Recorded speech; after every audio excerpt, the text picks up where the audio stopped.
Morning, nation. This is a show for real talk, real conversation. This highlight is R-rated, so set the room right and lock in. Yes, nothing but momentum, Neiman. Yeah, that's the promise. No fluff, just momentum. We are your daily live accountability partner. We are your daily alarm. We cost you nothing other than not hitting the snooze button and stop by. Getting up and hanging up with us every single morning. Because you stopped? Oh, right. I forgot. That was the shortcut. Yep. Quitting feels good for 5 minutes. You didn't learn anything from it. Then it hands you the same problem again. We're talking about the mindset that carried him through war. This isn't motivation talk. Survival and situations where quitting would have been easy, logical, and fatal. This is survival level thinking. I didn't get the chance to show up with you live, and I'm like, yeah, well, to hell with you. We are a live show. Live changes how you listen. If you're not hitting us live, you can't hide behind the replay. Well, I'm sorry. I don't know what to tell you. Exactly. I love our little community of characters we're bringing to you guys here on Mornings and Live with Keith, John, and friends. This is what happens when people stick around. The jokes get sharper and the trust gets louder. It's like, don't let the world set your tone. If you don't pick your tone early, the world will pick it for you. And then I said to myself this, does any of this actually matter? That question lands heavy. I get up with you guys and I'm like, hey, drink your coffee, get your sleep, measure this, measure that. And yet, it's not lost upon me. You look to the left, there's people being killed over there. You look to the right, there's people getting kicked out of places over there. That still matters. Because you're still here. Yeah, but just everywhere you look, it's like there's this energy that it doesn't feel very welcoming. Negativity is the easiest product on earth to sell. Right, doom sells because it's easy. All you gotta do is open up X. All you gotta do is open up Threads. Building something better takes effort. All you gotta do is open up any platform. Cynicism, getting applause, hopelessness gets shared. But here's the thing. Here's what I believe. If the world is gonna push darkness into your face. Yeah. Not fake smiles. If the world is going to push darkness into your face, before you've even had your first sip of coffee, then we need a place. All of us humans need a place to push back. Not with fake positivity, not with a bunch of other mindless bullshit over here, but with something better. Something stronger than coping. If the first thing in your feed is clarity and energy and real talk, you might walk in like a weapon. Weapon against drift.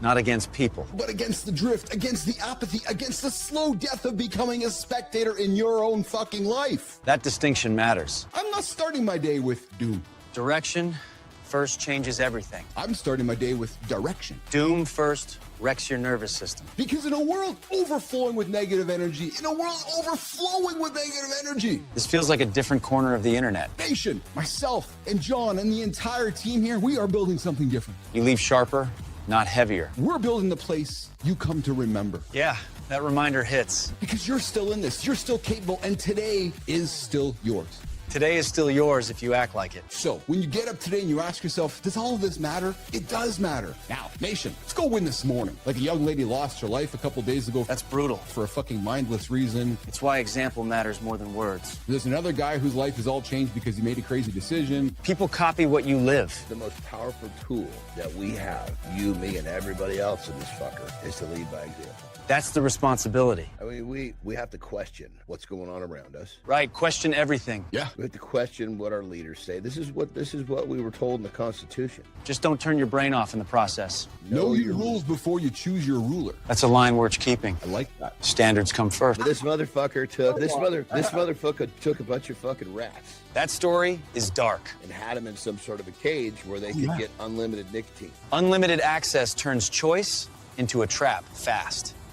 Last night, I fucking had to set an alarm. That's not weakness. Put my fucking nicotine on my desk so I would remember to take it. That's building a system when willpower fades. She makes these fucking nutty goddamn quesadillas. That's the real hack. With a no-carb tortilla. Make the better option easy to repeat. Yeah. Look, I'm gonna basically get my nicotine rolling. Everyone wants sharp. So I can feel nice and fucking sharp. Structure is what keeps it. Fuck that. Old school, bust up a cigarette, pull out the tobacco, put the tobacco in your joint, roll up your tobacco and your cannabis into one joint and smoke it. Take a 2 milligrammer, chew on it for about fucking 20 seconds, take that fucker out, put it on a dish, and just test it. 'Cause you got to figure out how, because it releases as it goes. What kind of man, John, gets 8 stitches in his scrotum? That escalated fast. In the middle of the Louisiana swamp with no anesthesia, no antibiotics. You're committed whether you like it or not. You had me at a man with 8 stitches in his scrotum. Exactly. And then the story kept going.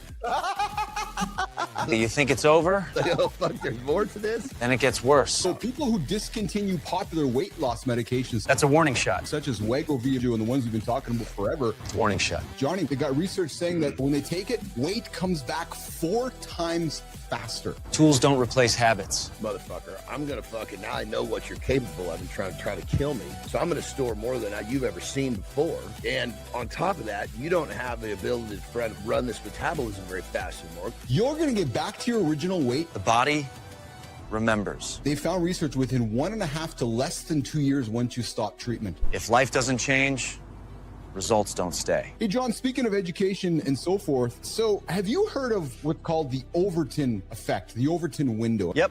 This is how culture shifts quietly. Have you heard about that? Shock becomes normal when no one pushes back. Sounds very familiar. Give me a little more information. Yeah, so it's actually quite fascinating. And I want to maybe have this conversation throughout the whole show here today. That moment should stop you. It is easily, readily available to click a button and undress a female. Tech's moving faster than our ethics. Your daughter, my daughter, your wife, my wife, literally press a button. It's, I mean, I don't even know what to say. It's like, You can't build your life How do you feel? people are gonna have That's to my stop point. fucking worried about what other people are doing. while watching someone else's. So it's like it's like my kids have been dealing, before they can remember, they were dealing with, basically all sorts of social media bullshit with me and blah, blah, blah. Yeah, noise still drains you if you live there. So myself, my family, even my mom has dealt with just don't pay attention. Because the more shit they talk, Don't confuse attention with progress. the more it fucking promotes what I do and I get to help more people. That's not hype. Well, Social media is a joke compared to what is coming with AI. That's a warning. all right, hey, coming up, we got a man who got 8 stitches in his scrotum in the middle of a Louisiana swamp with no anesthesia, no antibiotics, and a medic telling him he could lose his manhood or die from infection. I've already waited for the sun to come up, said my prayers, did my meditation, spent my day starting out in silence, and my dog Rocco by my side. What the fuck did you do to split your scrotum open to need fucking 8 stitches? You get really fucking fat before you go on there. Most of the time, I put on a lot of... Holy shit. So what the hell did you do to split your scrotum? So I'm not the most graceful guy, but I was in the swamps. It was a 60-day challenge, Right, when the plan breaks, and I walk out on that tree thinking it's going to hold my big ass, the mindset shows up. and it breaks. And into the drink I go. Fuck! I knew I speared myself. Oh my Hit God. underneath the sack up and tore my sack in 2 places. And I get out of the water and I take a look. I'm like, oh fuck. That's Yeah, how easy to take a look. Like, well, apparently I tore my sack open and I need a few stitches. So tell her to bring her fucking kid up here. She's like, what'd you do? What'd you do? I'm like, oh, I fell off that tree, Anna, and I tore my balls open. So get your stitch in, because I stitch myself up all the time. Just give me the thread, I'll stitch it. Don't matter. I'm like, the hell you are, honey. It's a sack. It's loose skin. Just start stitching. I'm a big boy. Let's go. I'm like, listen, I'm E fucking Snyder 1. 2, I'm not some slack jaw, lazy guy sitting on the couch watching this living precariously through us, okay? I'm not letting life pass me by. He called it out. He's like, no, I'm not the guy up in the fucking audience. I'm the guy on stage. That's the whole point. We watch and support. But tell me if you agree, is that our fucking minds will create these options of what will happen that are fucking ridiculous. That's right. And probably in situations like this, fucking 95% of them aren't even a fucking real option. Most fear is fiction. Your brain is a horror writer.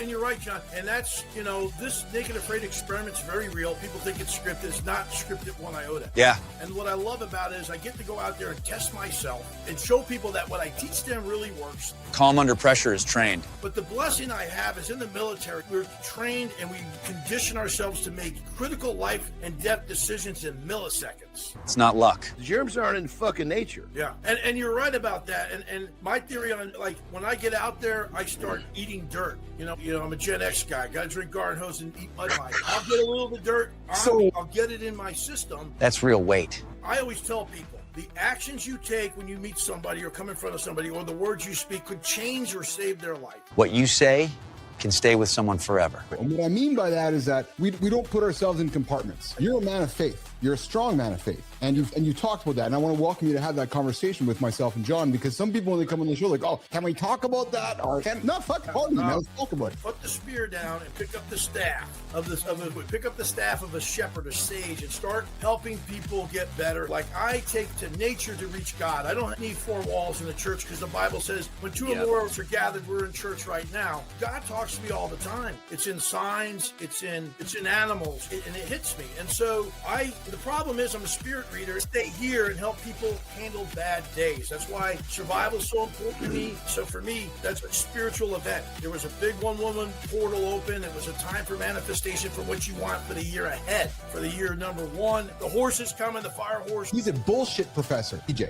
Yeah, For real. For real. He studies people that try to bullshit. Grandma gets into the G-Wagon, Johnny, drives down the fucking street and crashes into the burglars. The grandmother called the mom saying there's people breaking into the house and robbing the house right now. Mom turned around in the G-Wagon, and we're talking high-end Sherman Oaks, California. She turns around in the G-Wagon and fucking crashes in and stops the burglars. She's like, you're not fucking going into my house, and you're not going to go and hit my kids or hurt my kids. Never threaten a lioness. A mom and her kids. Yes, yeah, that's exactly it. Hanging out with you, Snyder, myself, and John Andersen this morning. I'm called to give you my time because I'm here to help. No matter what that is, I'm a published writer and author. I feel any medium I can get the word out to help people. I love getting out there. Did you ever think you'd go from drinking swamp water to selling pickles at Whole Foods? How about go make some fucking money and something to protect before you buy your LLC? But my entrepreneurial spirit started when I was a kid in Jersey. Yeah. Single mom, working 3 jobs. Me and my kid brother were wearing tough skins with holes in it and iron-on patches. We're getting made fun of. We're getting picked on. I didn't like that too much. I didn't like that feeling. Now I'm not just buying jeans. I got myself a new bike. I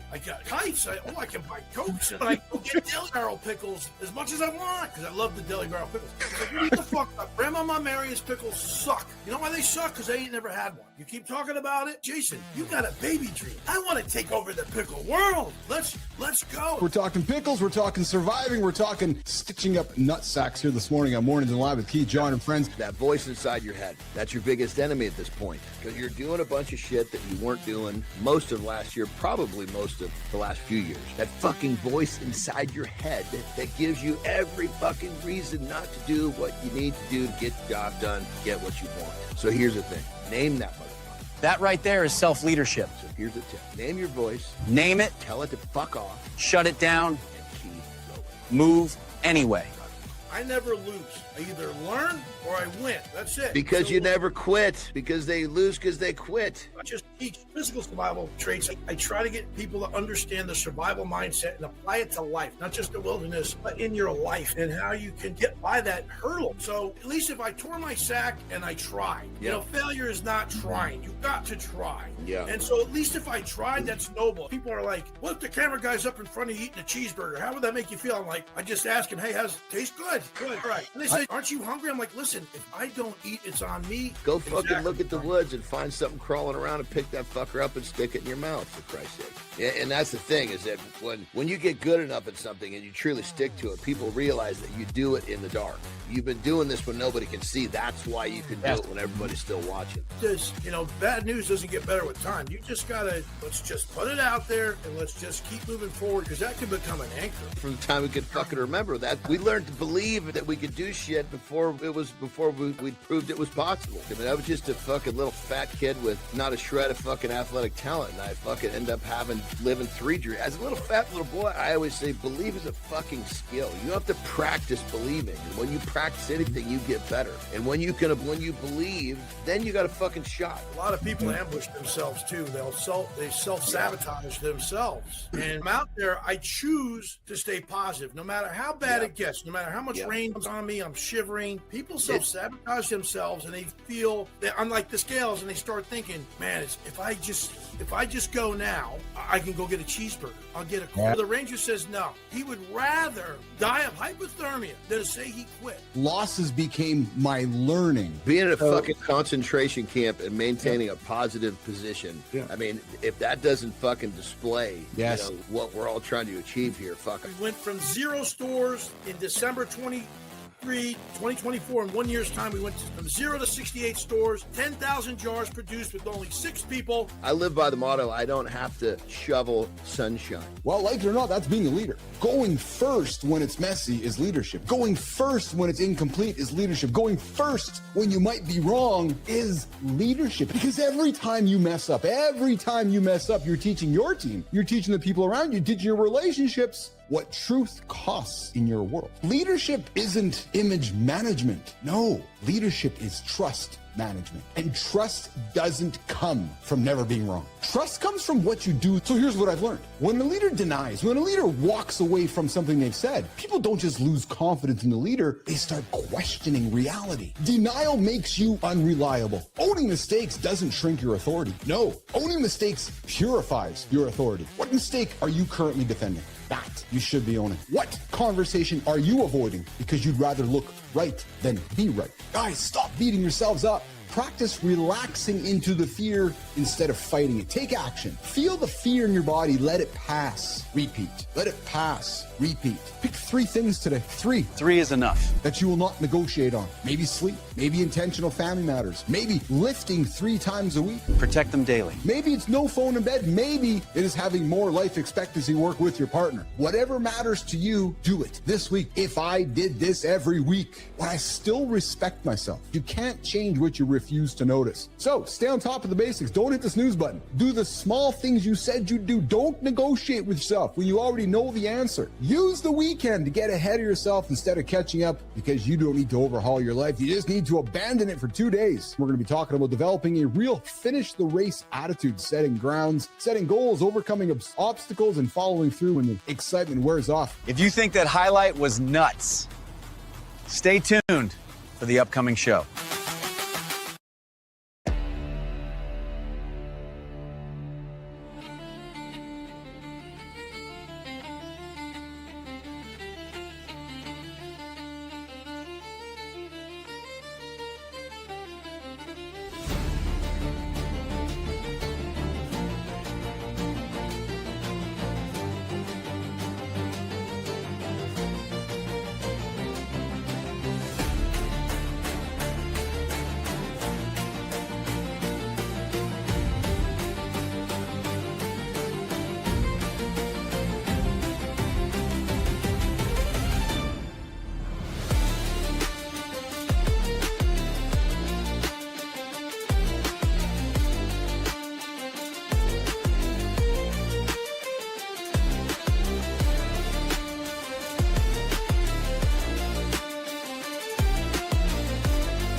A lot of men say they're fine.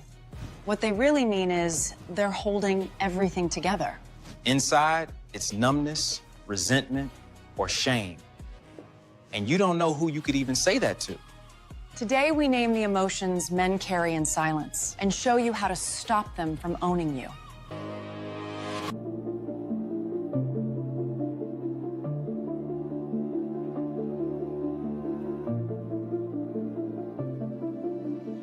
Welcome to Mornings in the Lab, where accountability partner here to help you start your day. Silence makes our monsters grow stronger. I love why this whole segment is them talking to me about this. How to compromise without losing your balls. Everybody's trying to win, nobody's trying to solve. Live beats perfect every time. Reset is a decision, not a calendar date.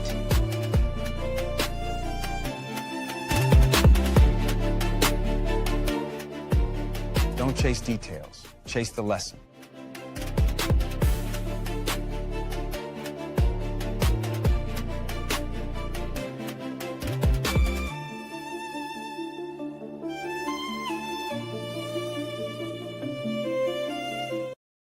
Hey, here's the truth. The truth is, most men never say this out loud. You're not falling apart. You're not broken. You're just carrying too much without the language for it. When feelings don't have names, yeah, they don't disappear. They just run. They just run the show from the background. And today, we're going to slow that down, put some words to what's actually happening under the surface, and give you the way to take the wheel back instead of just white knuckling another week. Hey, but First Nation, it sounds just like this. Good morning and welcome back to Mornings in the Live with Keith, John, and friends. Your live morning show built for real talk, motivated content, and entertaining conversation to help you start your day right with positive energy. Hey guys, quick heads up before we get rolling. This is an R-rated experience. Yes, it is, baby. Sometimes it becomes X-rated. We keep the language and the topics real. Yes, which means we're not for kids. Or we're not for adults who get easily offended. If you're easily offended by this show and by what I look like and what I say, well, this probably isn't the show for you. So make sure the room is clear or get those headphones on. All right, now don't say I didn't warn you. Good morning, everybody. And hey, we appreciate all of you tuning in right now. Come say hi. Come hit the like button. Come subscribe and come say hi in the comments. We got Melissa Neiman out there hanging out with all of you folks in the comments this morning. And hey, this is one more thing to get after you right now. Number one rule. Do not hit the snooze button. You hit that snooze button, you are going to be 9 minutes behind the guy who does not. And look, we are in day 12 of 2026. You are already hundreds of minutes behind the guy who has not been hitting snooze. So guys, do the math and see why he's ahead. Hey, we are your daily, live, free accountability partner here to help you start your day with laughter, insight, and everything in between. Coming up today in the show, guys, major updates rolling out on X that quietly changed what publishing ownership and reach look like for creators and thinkers. We're talking about the X platform today. We're also going to talk about persuasion.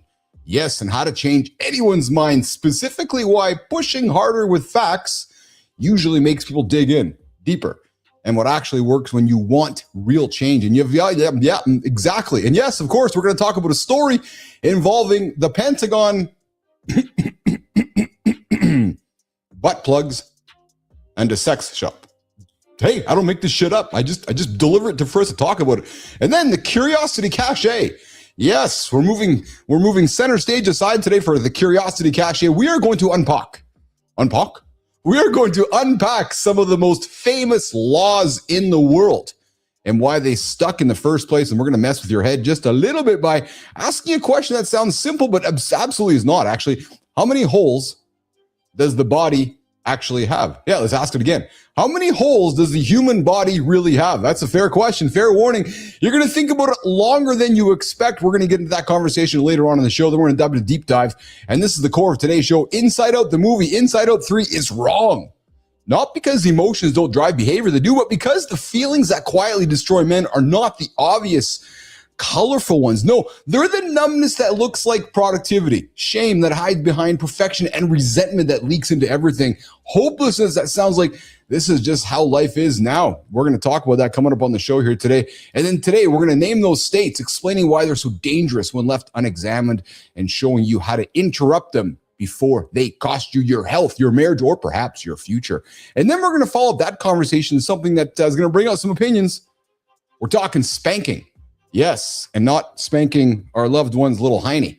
No, is spanking discipline in 2026 or is it abuse? And if you grew up with it, this one might hit close. And we're not here to judgment. We're not here to analyze anybody. We're simply here to have a conversation. And we're not here to do some soft parenting discussion. And we're not here to do any fear-based control either. We're simply here to have a conversation around spanking. And hey, we're going to talk about high-performance parenting that builds trust, self-control, and strength along the way. Then in the morning focus, I'm going to revisit an experience from last week with a piece I wrote. Step 1, not optional. Highly influenced by my good friend Melissa Neiman. She's like, hey, I think we should write about this one. I'm like, yes, I think you are right.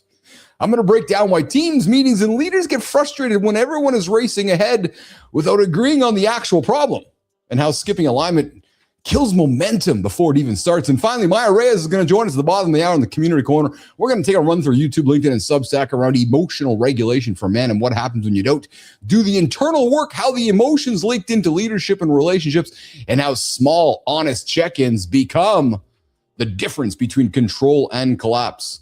So nation, let's get after it. Let's get going. Let's roll. Let's get after it. Grab that coffee, settle in, buckle up. Boop-bitty boop-bitty boop. The morning loop starts right now. Producer Jimmy's got internet issues today. Sure. That's the new sick day.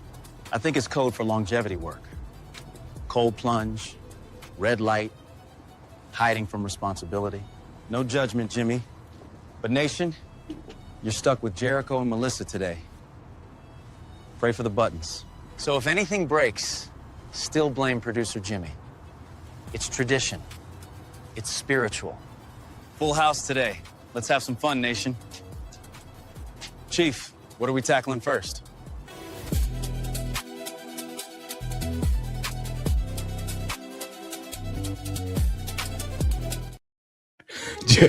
Jimmy's off doing life expectancy work today under the disguise of bad internet. Well done, Neiman. Yeah, and we don't listen. And I think Jimmy's wife is away too. So maybe it's just Jimmy doing solo life expectancy work. The good news is he can't even respond to us right now. Oh, I just saw him enter the studio. We might be having him attack the team here. Good morning, Jimmy. Good morning, Jericho. Good morning, Neiman. And good morning to all of you. You guys can join the show. This is live right now or in the mornings in the lab community. Come join the show. 431-300-3005. 431-300-3005. Phone, text, or leave a voicemail. Come say hi in the comments. And let's come get after him. Guys, if you're not watching the show live, I'm supposed to invite you to the show live if you're listening to the podcast or on demand, but I'm like, no, you suck. If you're not listening to the show live, you suck. You're laying in bed, you're snoozing, and you just can't get up and get after it. So I'm sorry about that. All right, listen, last week I kicked off the show with a little morning monologue, and I'm going to continue it this morning. And before we bring the Andersen in this morning, I got something I want to talk about with you guys. And, well, it strikes me because it kind of leads into last week, the world we're living in these days, but the video isn't the truth. Yes, I got a little monologue called The Video Isn't the Truth. We are in a new world right now, and I want to get into that conversation with you guys before we bring Andersen into the show. But guys, the videos we see right now all over the place, I got an invitation for you not to consider them as real truth.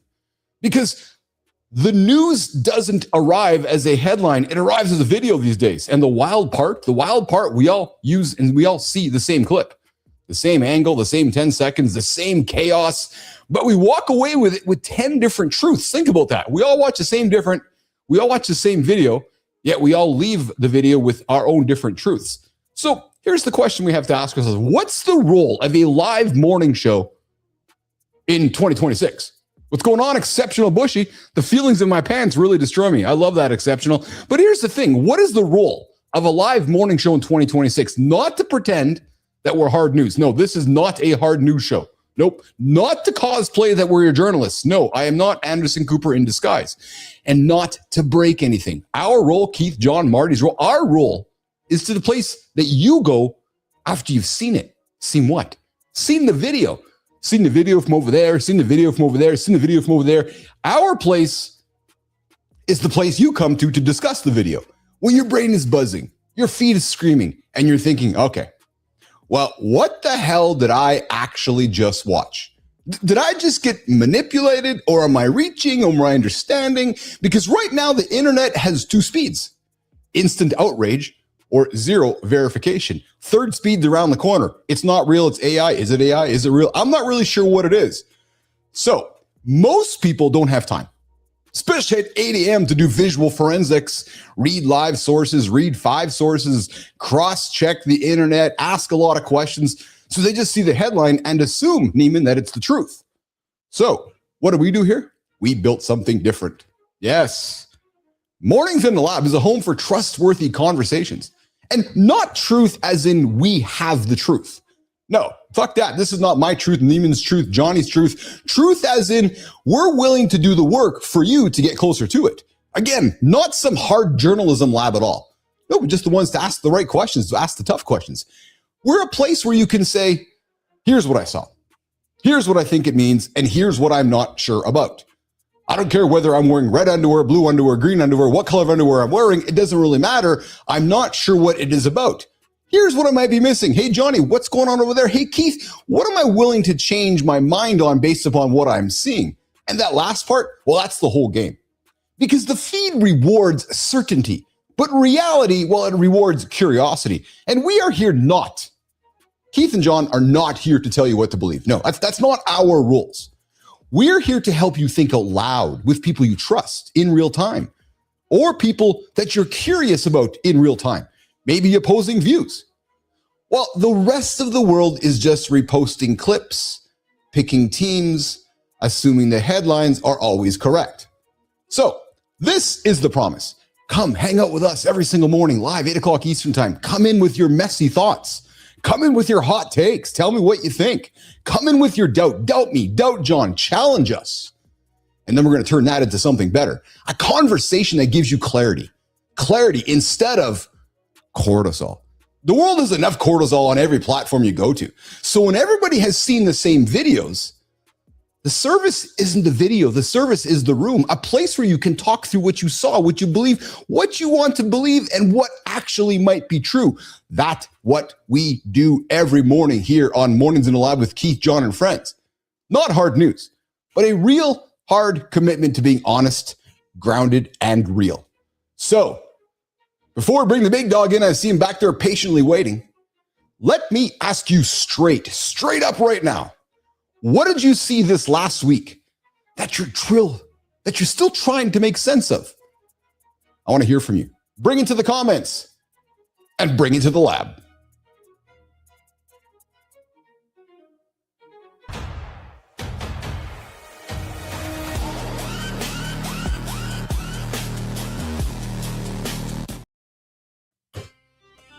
Johnny. That was my bike, or one of them anyway.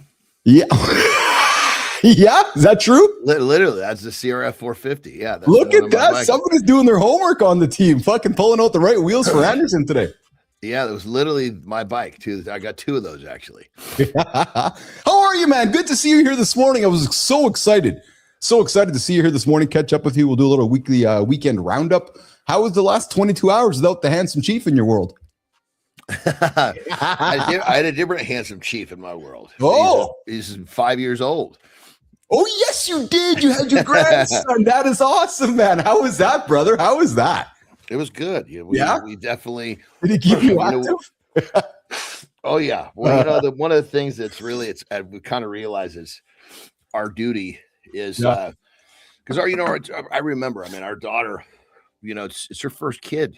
Yeah. It's fucking scary. You know what I mean? Yes, you just don't understand how resilient they are. So, she's a bit of a overprotector, and weren't we all?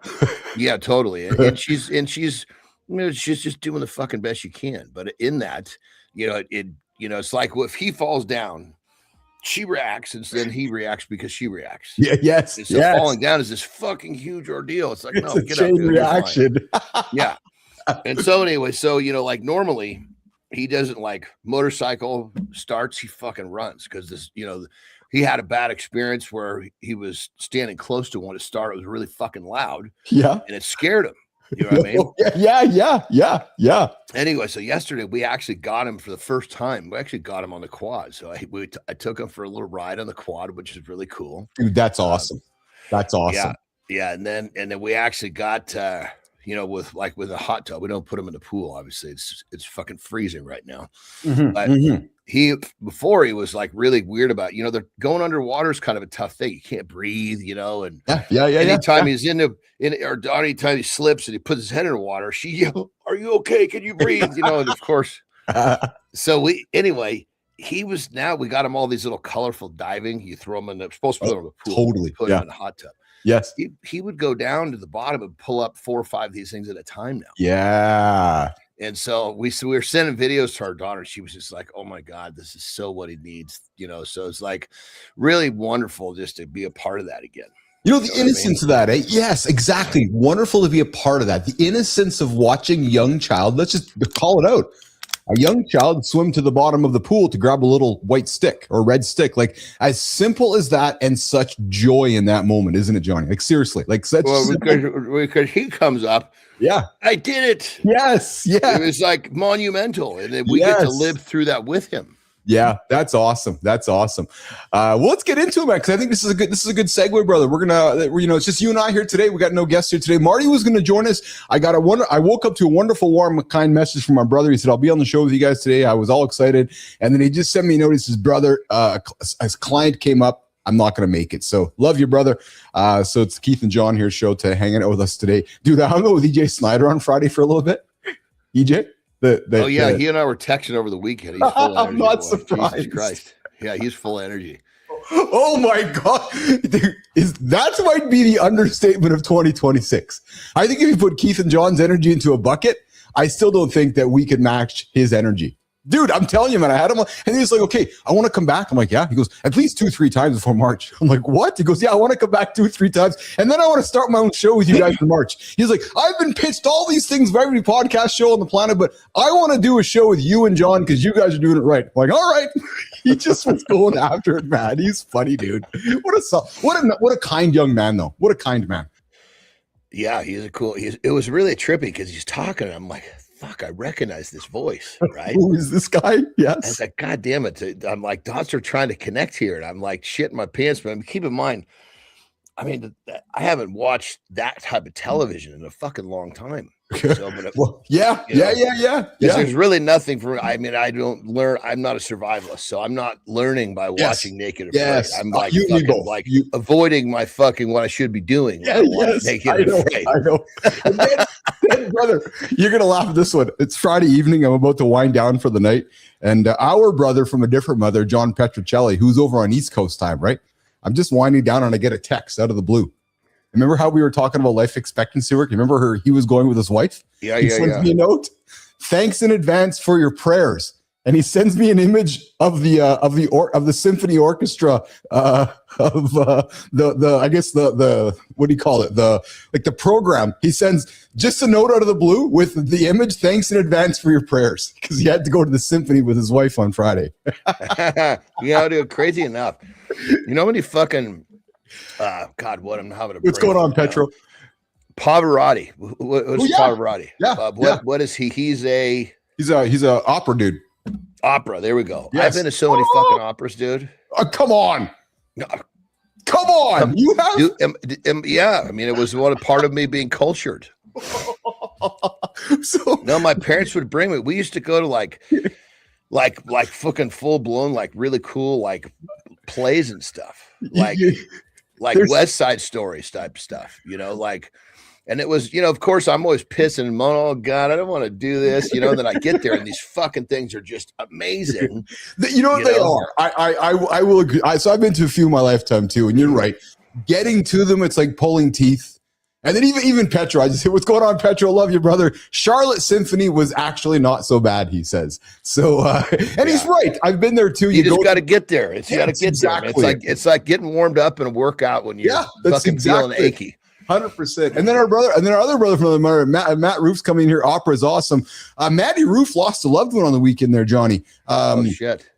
Bob Weir, one of the founders of the Grateful Dead, passed on the weekend. 78 years old. Jesus Christ, I thought you were meaning like a loved one, like in a circle. I was like, oh God. Yeah. Well, but so thank you for those words. I know Matt would thank you for that as well. But pause and just reflect on this, because I was talking with Matt last night. We spent some time together last night. Like he's been listening to Weir his entire life, through his positive moments, through his negative moments, through his ups, through his downs, through his dark moments, through the celebrations of his children, his marriage, like his entire life. That guy has had a soundtrack for Roofy's life. When I saw the news that he died, the first person I thought of was Roofy, because I'm thinking, fuck that guy. You think about artists, right? Like I got this guy on my wall here. Like my lowest moments, my highest moments, it's like this was a soundtrack through my life. So you're right. It's not a mom or a dad or somebody immediately close, but there certainly is a chapter that leaves when something that impactful in our life leaves. You follow me? 100%. But I'll be totally honest. I mean, I agree with everything you're saying, but I'll be so much happier to mourn over the death of my favorite artist than my daughters. Oh, hey, you're absolutely, yes. Well said. I'll take that morning any day, Yeah. 100%. We got Matt, dude. Now you got me worked up again. All right, Jericho, let's get the show rolling here, brother.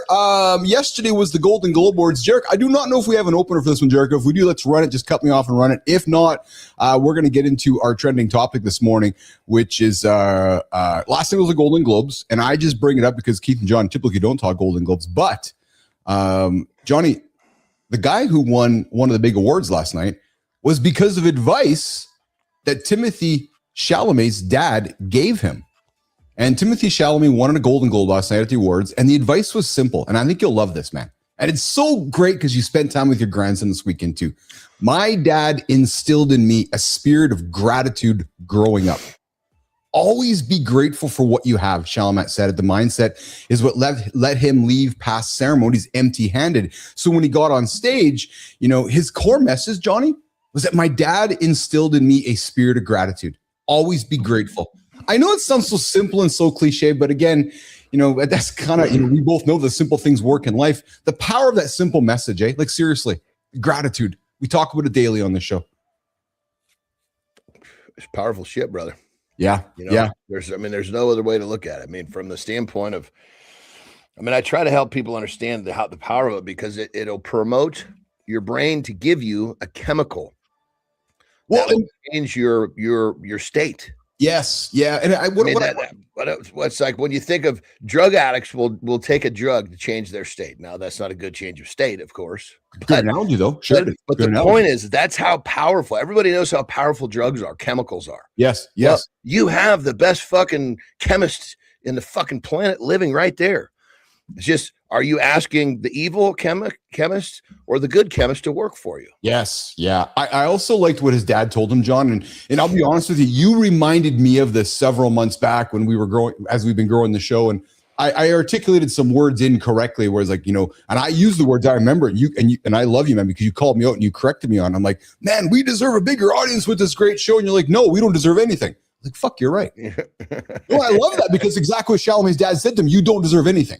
Because you don't. We do not. We got to work for what we earn, right? So I was really grateful when you reminded me of that. But as Chalamet said to his dad, said to him, Timothy, you don't deserve anything. Be grateful even when you get a shot, and walk out with your head up, whether you win or you lose. You know, it's so agree, brother. And you know, kind of a left or a camouflage version of I deserve. Yeah, I have the right to. Oh, no. Up. Get the fuck out of here. Yeah. Yeah. You got the right to fucking shut your mouth and go get what you want. Mm-hmm. You don't have the right to anything. Yes. You know, it's funny. You know, again, we talk about correcting each other. Good morning, Cheryl. We got Cheryl Whitaker hanging out with us here in the show this morning. Good shaking, my friend. What's going on here? I was talking to somebody this weekend, and they said, so why do you do your show every morning? I said, because I get to get up and have some fun and spend time with people. And didn't it feel better to phrase it that way? It was, I got it. Yeah, baby. I purposely chose it, and just to see that person's face change from, oh yeah, I get it. Right. Because I'm like, yeah, I get to get up and do this. Like I get to get up and do this every single morning. I'm so grateful for it. Right. And I get to get up and have these fucking inspiring conversations that set up my fucking day. Yes, I'm excited. Why would I not want to do that? Yeah, exactly. Hey guys, you guys can join the show this live right now. Come say hi in the comments like Cheryl did and Sullivan has, and Kindness Rising's out there. And we got I know we got Holroyd out there. We got a bunch of folks hanging out this morning in the comments. Come say hi to Keith and John here this morning on Mornings in the Lab with Keith, John, and friends. And hey, as I kick the show off today, the world is full of videos over here, but they always don't tell the real story. So if you see something you don't understand, or you see something you don't like, bring it to the show. We'll talk about it and we'll have a conversation about it. Because and it's funny, John. So I just want to lean into how language works. It's interesting. So that incident we're going to keep this high level. That incident last week in Minnesota, where that incident, that lady lost her life, the situation, yada yada yada. The way it was described was fascinating to me. One network described it as, you know, calling the person a bad name, and then another person just describes it as 3 words. So my point is, it's fascinating how words change people's perception when it comes down to delivering a message on something. But anyways, you know what, dude? On that level, kind of funny enough, yeah. And I don't want you to tell me anything.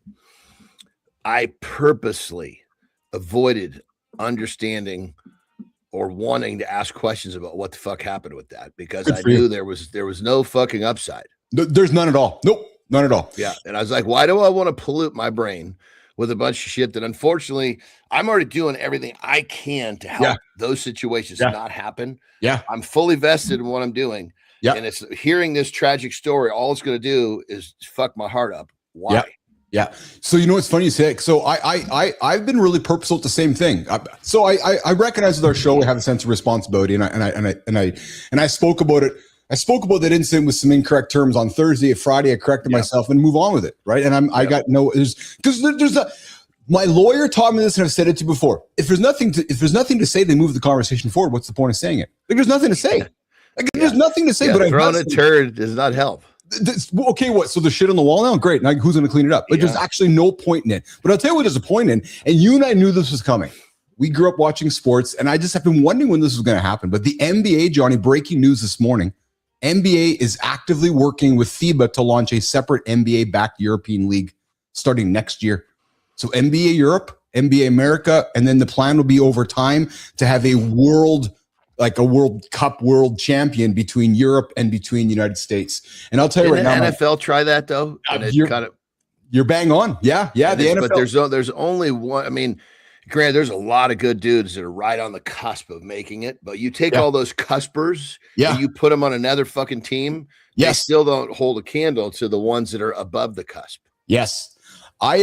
This is fascinating to me, and I think it seems inevitable, right? The world's changing right now. You and I joke about it all on many mornings these days, and this is just another one. It seems inevitable to me that the NFL is going to be there, the NBA is going to be there, the NHL is going to be there, and it just becomes because here's the thing, brother.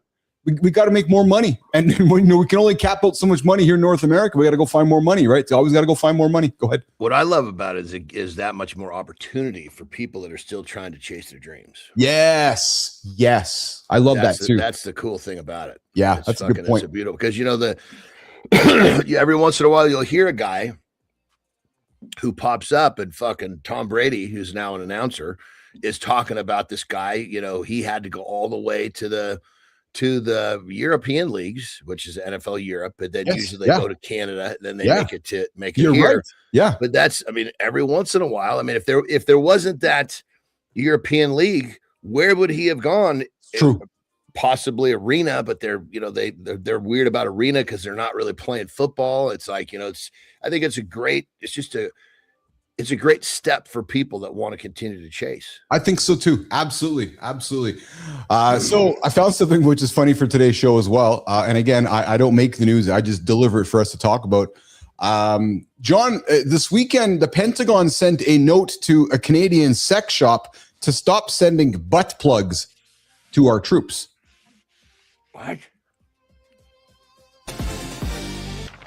I've read a lot of government memos. I never expected one about adult toys. The wild part is, it's not even the shop's plan. It's individuals forwarding packages to a base. Well, that's funny until it's not. What else are people forwarding into restricted zones, like it's Amazon Prime?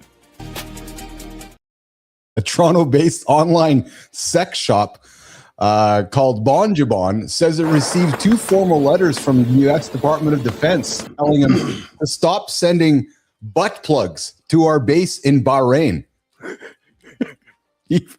Even though the store doesn't send things internationally, apparently this base in Bahrain kept getting butt plugs sent to them for their members from this sex shop in Canada, and they're having a hard time. Is there some new use for a butt plug other than what we think? I don't know. I was like, this is interesting that they're and it went viral because it's just one of those topics that why would a Canadian sex shop be sending butt plugs to the U.S. Pentagon? So, and then the next question is, what type of authority is other than a scare letter? What authority is there? Well, I don't know. You're becoming a threat to national security. We're going to seize all your inventory if you keep, distracting our troops. What's other than a scare tactic? What do they have? I don't know, man. I don't know. It's crazy. I'll tell you what's not crazy. X keeps evolving. X keeps growing. Big updates to X users. I find myself using I got to tell you, man, since Elon bought it, and love him or hate him, that's not really the point. The platform has absolutely gotten better. And they rolled out this week. Grok is now running the algorithm for the platform. I don't find myself just living in shit anymore. I find myself living in interesting stuff, entertaining stuff, provocative stuff. But Jericho, let's run this. There's some big updates rolling out on X.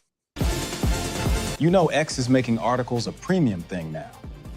That means your posts aren't just posts anymore. Yeah, because now it's long form.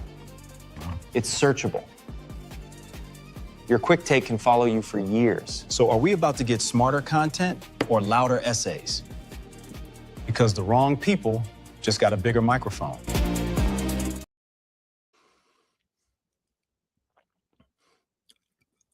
I can't hear you, brother. There we go. Hey, team on the back there, guys. There's some delays on the video there. You guys cut the video off, and you guys cut me off there too. So I'm not sure what happened there. Anyways, there's an update happening on the X platform. Articles are available. Long form articles. It's essentially they're just basically made its own internet. So there's just a bunch of new features for creators. So Johnny, I know you're a creator. I know you're making great stuff. I don't know how much time you spend on the platform, but I would encourage you to tell Ben that there's some. I would say a great place to keep growing on the platform for sure.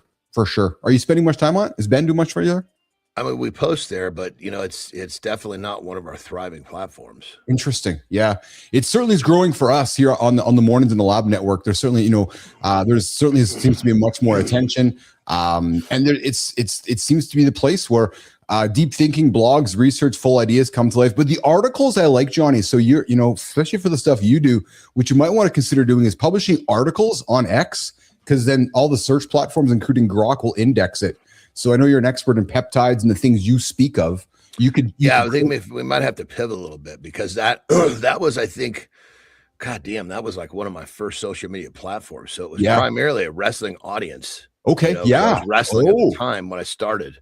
Yes. And then when I became a pro bodybuilder, that was Instagram. So I started, and at that time I didn't have a social media team for me. So I was doing it all myself. So I pivoted to, obviously my wrestling career was behind me. So I pivoted into Instagram because that's where bodybuilding was. So I grew that one, and kind of, not that I guess to a certain extent, I did kind of leave X behind. I didn't post there for a while, but either way, it sounds like so much has changed. It's time to 100% revitalize things. Well, here's the thing too, brother. I'll ask this question. Would you bet against Elon Musk? No. Enough said. Absolutely not. Absolutely not. Right, exactly. He's not letting this thing go away or die, right? No. So it's not going anywhere. So I would encourage you to spend. He's probably not going to be policing the shit out of it about peptides like these other platforms either. He's not. No, he's not. He's not. He believes in the same thing I do, which is free speech, right? And I think my recommendation for you, brother, would be to lean in to spend a little more time onto that. I'm actually sending Ben a text right now. See that? Yeah. And let me know if I can help Ben or talk to Ben about some things that I've seen along the way as well. Jericho, let's go to this one.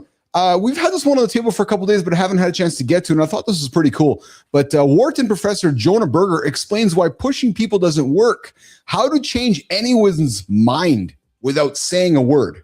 Jericho. Remember when telling people don't do it made them do it more? That's basically persuasion in 2026. Because don't do it sounds like you're stupid. And nobody changes when their ego's under attack. So how do you change someone's mind without saying a damn word? Because apparently that's the only way it works now. Yeah, so we're going to talk about this one about how to change. I thought this was fascinating because you and I were talking a couple weeks ago about Australia banning kids from social media, and you and I grew up with albums with stickers on them that you can't watch stuff. Well, so Jonah Berger, marketing professor at Wharton, argues that most people fail at persuasion, John, because they push harder with more facts and appeals, which triggers psychological reactance. And I thought of you because when you got guys coming to you looking for help, I was wondering a little bit how you push people's buttons. And Berger identifies, John, instead of pushing me, he's identified 5 key barriers to change. Reactance, and Petro, listen to this if you're listening right now. He identifies these 5 key barriers to change: reactance, endowment, distance, uncertainty, and corroborating evidence. And what he does is he recommends strategies like providing choices. And this is what you're good at. And you might not even be aware of this, but you're good at this because I listened to you.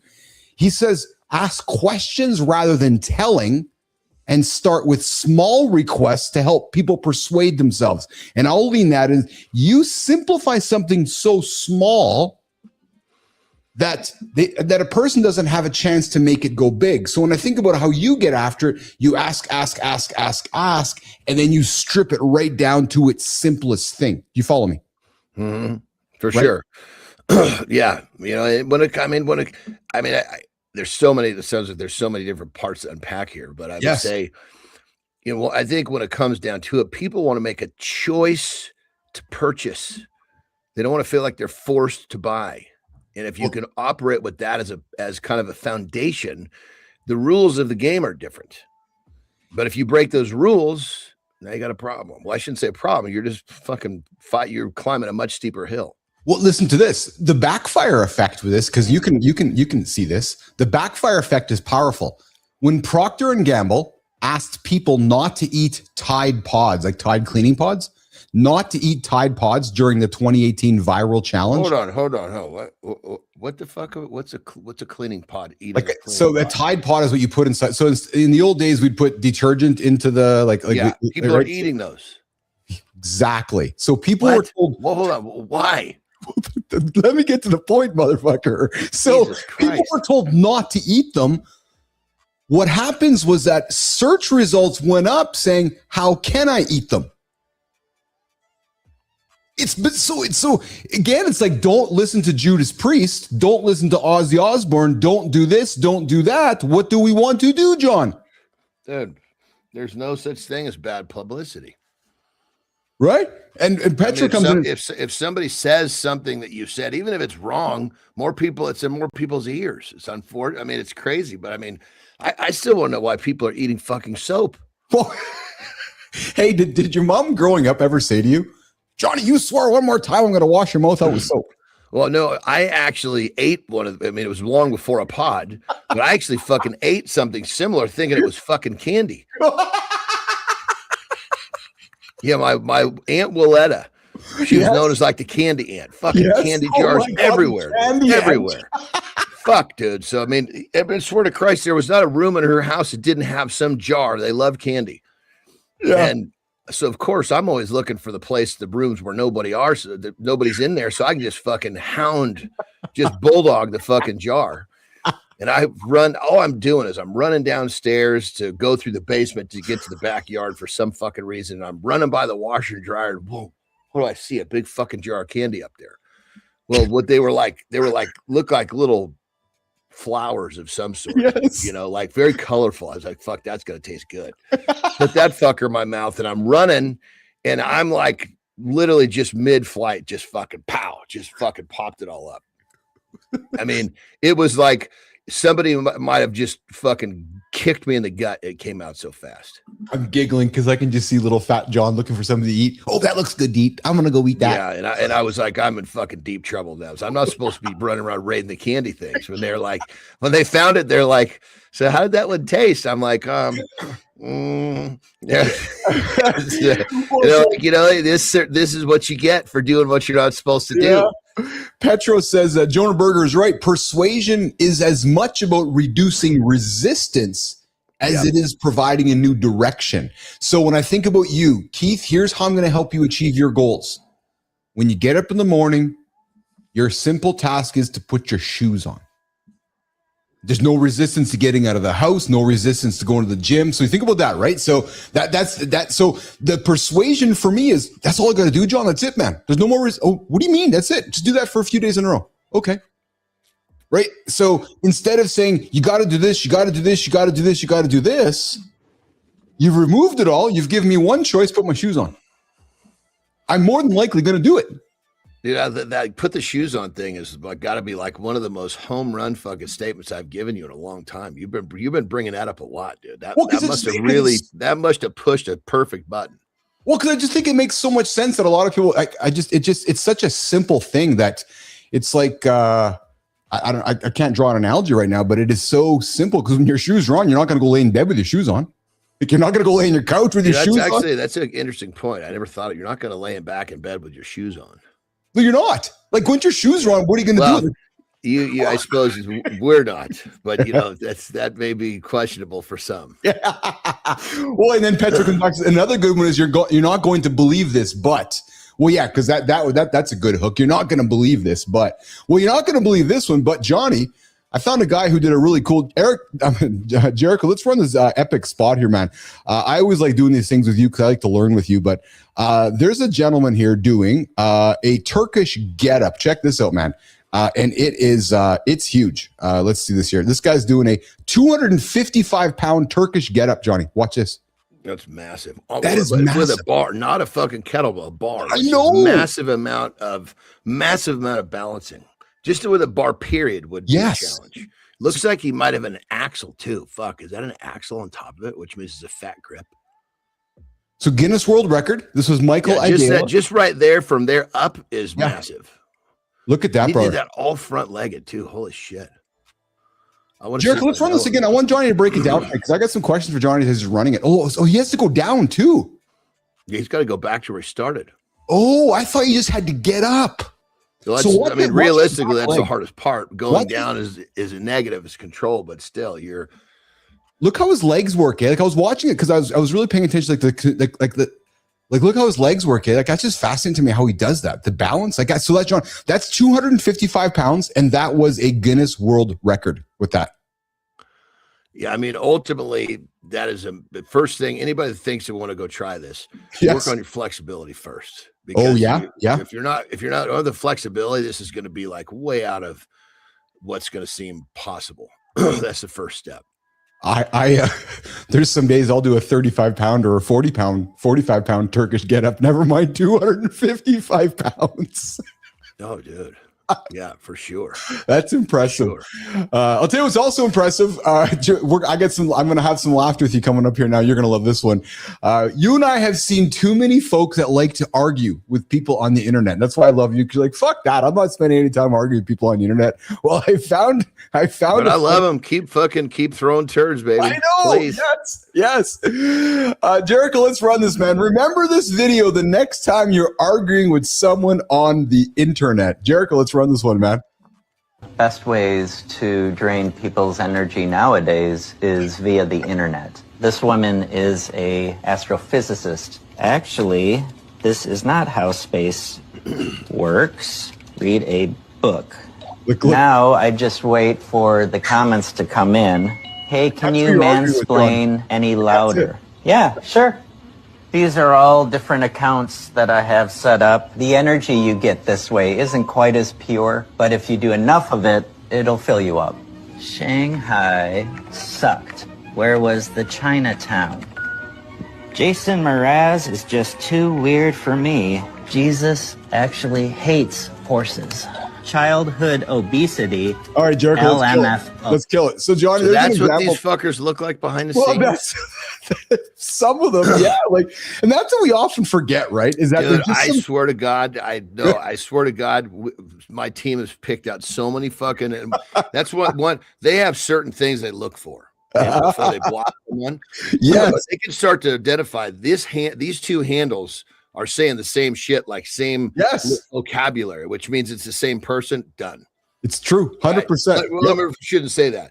That's not a problem. But if he starts writing like thick, we call it a brick. If he writes a brick that's well thought out and well punctuated, yes, gone. Because if he's going to invest that amount of time, we don't want that guy mad at us. That's the guy that'll plant a bomb in your car or something. You know what I mean? Yeah, I know exactly what you mean. I know exactly what you mean. All right, hey, good morning, everybody. You guys, we're hanging out with Keith and John here on Mornings in the Lab with Keith, John, and friends. We get after every single day here live at 8 o'clock Eastern time right here on YouTube, LinkedIn, and X. We are an accountability partner to Get Up. It's free. Hang out with us every single day. We have wonderful guests that join the show Monday through Friday at 8:30 Eastern time. And we're going to get into a topic here this morning that I'm calling a new segment, John. I'm calling the Curiosity Cache. I found something pretty cool, man, because we go through life. We don't think about how things work. But I found the 5 most famous laws in the world. Now, I'm not talking about laws like don't kill somebody, look both ways before you cross the street, like laws that affect us in life. So the first one, Johnny, is Murphy's Law. Do you remember what Murphy's Law is? I do. And real quick, I was trying to put my finger up, trying to grab it before we open this bad boy. I got to take a piss. Go for a piss, bro. I'm not going to make it to my cutoff for the. So I got to take a piss. Johnny's going to sneak out of here for a piss there, Jericho. I'm going to keep the show going here, guys. Hey, guys, phone lines are going to be open here in the second hour. 431-300-3005, 430-300-3005. Mornings in the Lab. We get after it every single day. Like I said, 8 o'clock Eastern time right here on the big network. 7:30 Eastern time. Matt Roof opens the show up with called Kindness Rising.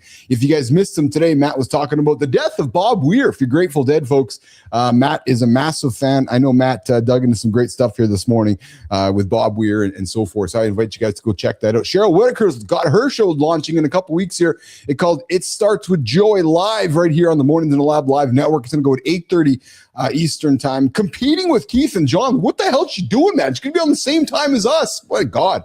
That'll be Wednesdays with Cheryl. Excited to have that show launching coming up. Tomorrow, we got a guy named, I think Neiman. Neiman, you want to throw some words into my ears here? I think his name is Sean Swarmer. The guy has, Johnny, you're going to love this, man. I think it's what he's climbed ever 7 times with one lung. I think it was, Neiman.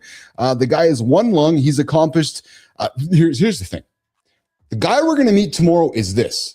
No excuses to not achieve anything in life. Yes, he has one lung, and he has climbed some of the biggest mountains on the planet. Really, Neiman? Check the outro. That's way down here. Yeah, Iron Man Lungs with Sean Swarmer joining us on the show here tomorrow on Mornings in the Lab with Keith, John, and friends. All right, so Johnny's just taking a break here. He's going to come back here in a quick second. Then we're going to get into the 5 most famous laws in the world. And we're going to talk about them, guys. We got 5 of them. And like I said, we're not talking about the laws like don't cross the road, eat with your left hand, eat with your right hand, and stuff like that. We're going to get into the 5 most famous laws in the world. We kicked the show off this morning. We got into the big win by Timothee Chalamet yesterday at the Golden Globes, and he thanked his dad. And the big message this morning was being grateful. And Chalamet got up there and said that the message that I got from my dad was one of the most pivotal things that I've had in my life, which is dad telling me be grateful for everything that I had, not expecting it. So I love that. That was a conversation that we kicked the show off this morning. We also got into X is launching some new stuff on the platform.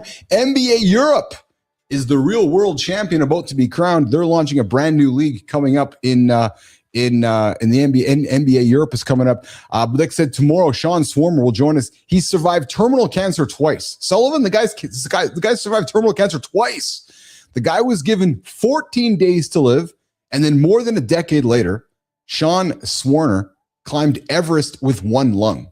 Like, guys, there's no excuses to achieve life's goals. There's actually, we have 0 excuses. He's the only person in history to complete the Explorers Grand Slam with one lung. And Johnny, I know you're listening. And the guy wasn't even finished yet. He ran 7 marathons on 7 continents in 7 days. Yeah, what did I just say? Yeah, 7 marathons, 7 continents, 7 days, one lung. Yeah, but the conversation is not about inspiration. Sean built performance systems while living inside extreme adversity. And what he does now is he works with leaders, founders, and high-pressure teams around the world, teaching them how to operate when everything is on the line. The conversation with tomorrow with Sean is about resilience, mental toughness, and leadership under real pressure, not from the sidelines, but from inside the fight. Can't wait to meet Sean Swarmer tomorrow on Mornings in the Lab with Keith, John, and friends. I'm telling you, man, wow. Given 14 days to live, and then he goes and climbs Everest with one lung. The only person in history to complete the Explorers Grand Slam. Sean Swarmer, excited to welcome you to Mornings in the Lab tomorrow on the big show here at 8 o'clock Eastern time. That is, like I said, man, there's no excuses to not achieve our big goals in life. We also got into conversation about how to change anyone's mind without saying a word. Howard Berger, Wharton marketing professor, says that telling people what to do is very different than giving them less options to get after it. All right, Johnny, did you hear that? Sean Swarmer tomorrow. Did you hear that, dude? Yeah. Holy smokers, eh? Again, another reason not to achieve great things in life, right? One lung still can do crazy shit.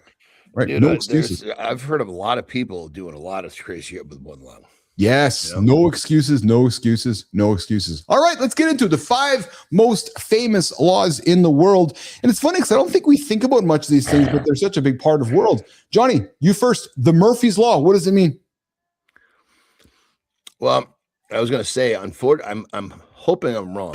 Okay, yeah. But I'm betting that all of these are fucking pointing out the worst case scenario. Okay. Like Murphy's Law is, if it can't go wrong, it will. Yeah, so the more you fear something, the more likely it will happen. Right? So, for example, you fear failing, so you get so I've never heard it phrased that way, but I like it phrased that way much better. Yeah, so let's sum it up, brother. The more you fear something, the more likely it will happen. And think about that. Again, I'll go back to you. If your brain is chasing negativity and chasing drama, you've talked about it before. girls you've dated or girls we've dated, girls, or friends or people in your world, if they're chasing drama, what's going to come? More drama. Brother, we get what we think about the most. Yeah. It's that simple. If you want something, start thinking about it. Your brain will start solving the problems of how to go get that thing. Remember David Frangioni on Thursday? He was the Clint Eastwood guy, the Ozzy Osbourne guy, the drummer guy, right? Remember what he said? He's like, go big or go home. It's the exact same kind of thing. He's like, yeah, I wanted to meet with Clint Eastwood to do this book thing, if I just paraphrase it, right? And he's like, I don't know how I'm going to make this happen, but I'm going to make it happen. Well, the fucking guy made it happen. Instead of, oh, it'll never happen. I'm never going to meet Clint. I'm never going to do this. The moment you start convincing yourself it's never going to happen, well, fuck, it's never going to happen. Like, honest to God, it's such a, you fear failing. So what happens, Johnny, is you fear failing. So you get so anxious that you can't concentrate, you blank out, and you make careless errors, thus falling. Think about yourself getting into a ring wrestling, right? You're so scared about what you're doing with me as your wrestling partner. You fucking fuck the whole thing up because you're not in the space. You're so scared of something happening. That's Murphy's Law. Well, what I would do is I would keep you out of the ring is what I would do. I knew you're going to go there with me on that one. You're going to love this one. You're going to love this one because you're a philosopher. Actually, I was talking to, who's I talking to? EJ or David? Oh, David. When I had coffee with David after on Friday, he's like, man, is John a philosopher major? I go, he is. He goes, yes. Because he can sense the words of wisdom coming out of your mouth. But you're going to love this one. So next law, Johnny. Have you heard of Kydland's Law? You're going to like this. I don't think so, but I'm very interested. Yes. Here's Kydland's Law. I love this one. Hear me clearly. If you write the problem down clearly, then the matter is half solved. I would work with that. Me too. Think about that, right? Because if you've taken the time to articulate the problem, that means you already understand half of it. Think about that. I love that. That's the understanding is the first stage of discovery, is the first part of problem solving. You have to understand what problem you're solving before you can find the different avenues that are possible. Let me draw this analogy for you. This to me is where most people struggle with AI. Let me explain. Because they think that AI can read your brain. They just say, do this for me. And then the AI just does it for you. But if you take the time to clearly articulate what you're trying to solve, you've already solved half the problem in your head through your words. The key words here are clearly, like, write the problem down clearly, not just write the problem down. Too many folks, Johnny, I snooze too much. Okay, well, that's not the problem. No, you snooze too much because you stay up at late, right? So it's, to me, the key word there was clearly, because if you take the time to clearly articulate, you've already solved half because you've thought about it. I love this thing, actually. That's a good one. And that, I like about that one is it kind of takes my initial, I hope I'm not right, and puts it into at best, a neutral stance. Why? So I think this for you is actually, this one right here actually has it's a productive law, if you will. So I think that's where Murphy's, I think, well, the way you stated is definitely more productive than the way I was told. Okay, yeah, but I think I think of this one actually. I lean Kydland's Law much to how you simplify everything, because because when you break things down, it's like you say, okay, if I break here, what Kydland's Law is, if you write the problem down clearly, then the matter is half solved. I've listened to you problem solve. You take something and you strip it back until its core piece. I've observed you, and then you break it back up. By the time you strip it down, you've already half solved it. Right. So here's an example, brother. Here's an example. It's like turning I'm stressed into I need to complete this report by Friday, but I lack the data and the time, which then reveals steps like gathering data, prioritizing tasks, or asking for help. All they're doing is talking about the symptom, not the problem. Exactly correct. Yes. Yeah. Yes. All right. Number 3, brother. Have you heard of Gilbert's Law? No, but these are getting more interesting. With I know. I never heard of this one either. Yeah.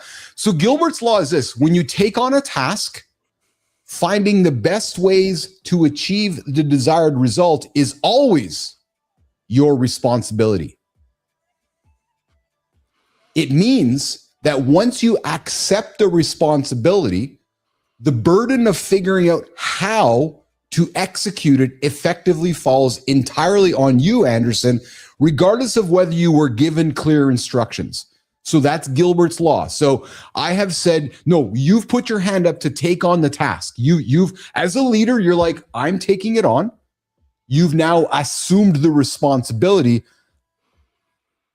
of finishing it, whether you have been given clear instructions or not.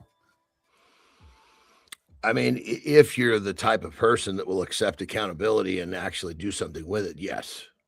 Yeah, this one, I don't know if I don't say I like this one. I struggle with a little bit because not only struggle, but I guess there's logic in it, right? Because if you're saying I'll do it, well, I mean, to a performer, this works Yes. perfectly, but to a non-performer, this is just one more thing that they're going to say, yeah, I'll do it, and then put it in the fucking shelf. Yes, and bring it up next fucking Yes. December 15th when they're thinking about what they want to drink champagne to.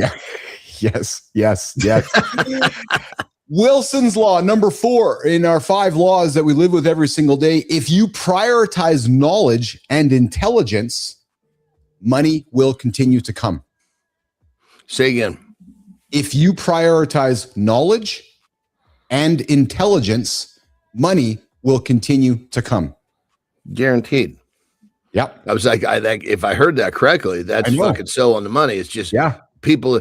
It's like you go to a really smart motherfucker, Yes, and you give him a multiple choice. You go to a really dumb motherfucker, Yes, give him yes. 2 different answers. You say that you can have $100 million, or you can have all the information in the world you need for the next 5 minutes.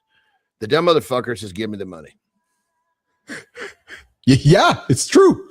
Yeah, That's exactly it. because That's with exactly- all the information in the world, that $100 million would be a down payment of what you could do in 60 fucking seconds. So in essence, what it means, Johnny, it means that focusing and it's like the platform of our show.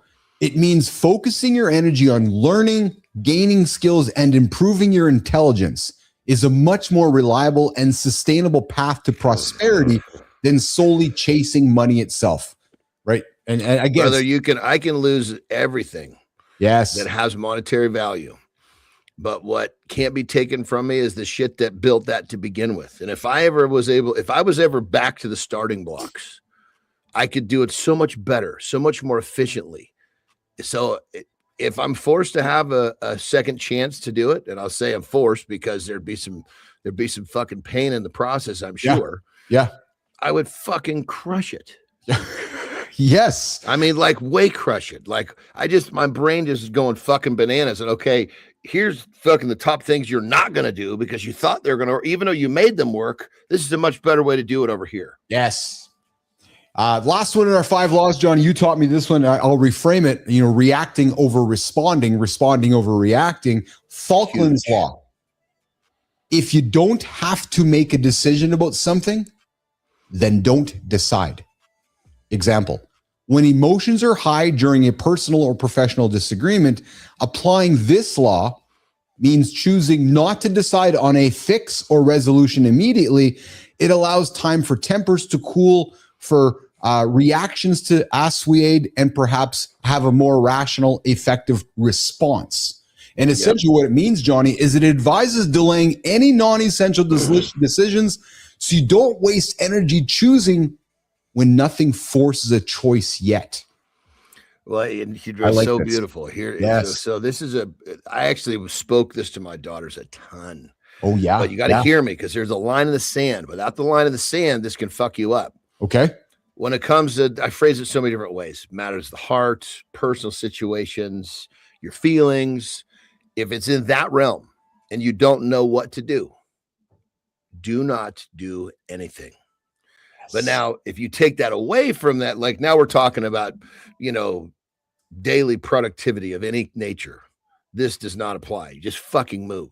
Yes. Do something before over nothing. So don't take that wrong. When it comes to, because anytime we get our buttons pushed with our emotions, we usually under an emotional situation will not make the best situation when those emotions are high. 100%. That's a skill I think we as humans aren't. Let me rephrase this.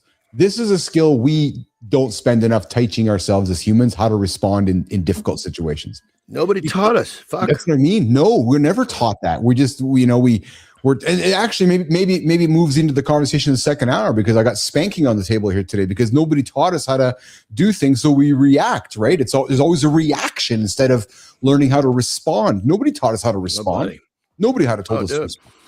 It's not until you literally realize that you're in it. You're actually looking for peace. Yes. In your own version of serenity. Oh my God. That yes. once you truly become, that becomes part of your what you're seeking. Then you start to realize, okay, if I leave this to everybody else, I'm never going to get where I want to go. I have to take this into my own hands. And then you quickly realize, okay, if it's in my own hands, why am I acting like them? Just because they act like that doesn't mean I have to. And it just all of a sudden it's almost like it's like you're in a fucking dark room. It's fucking pitch dark, and it's not like someone turns the lights on. It's like the fucking ceiling opens up to this fucking beautiful sky. Well, the irony is that Rico says, and he's right, not making a decision is actually making a decision. Because if you say yes or no, then not making a decision, you're essentially saying no. Or you're just essentially saying, no, I'm pausing my choice right now before I say anything, right? And you know what I'd hear as a kid was this phrase right here. And I fucking used to hate it as a kid. And as an adult, I'm like, God damn it, that was good.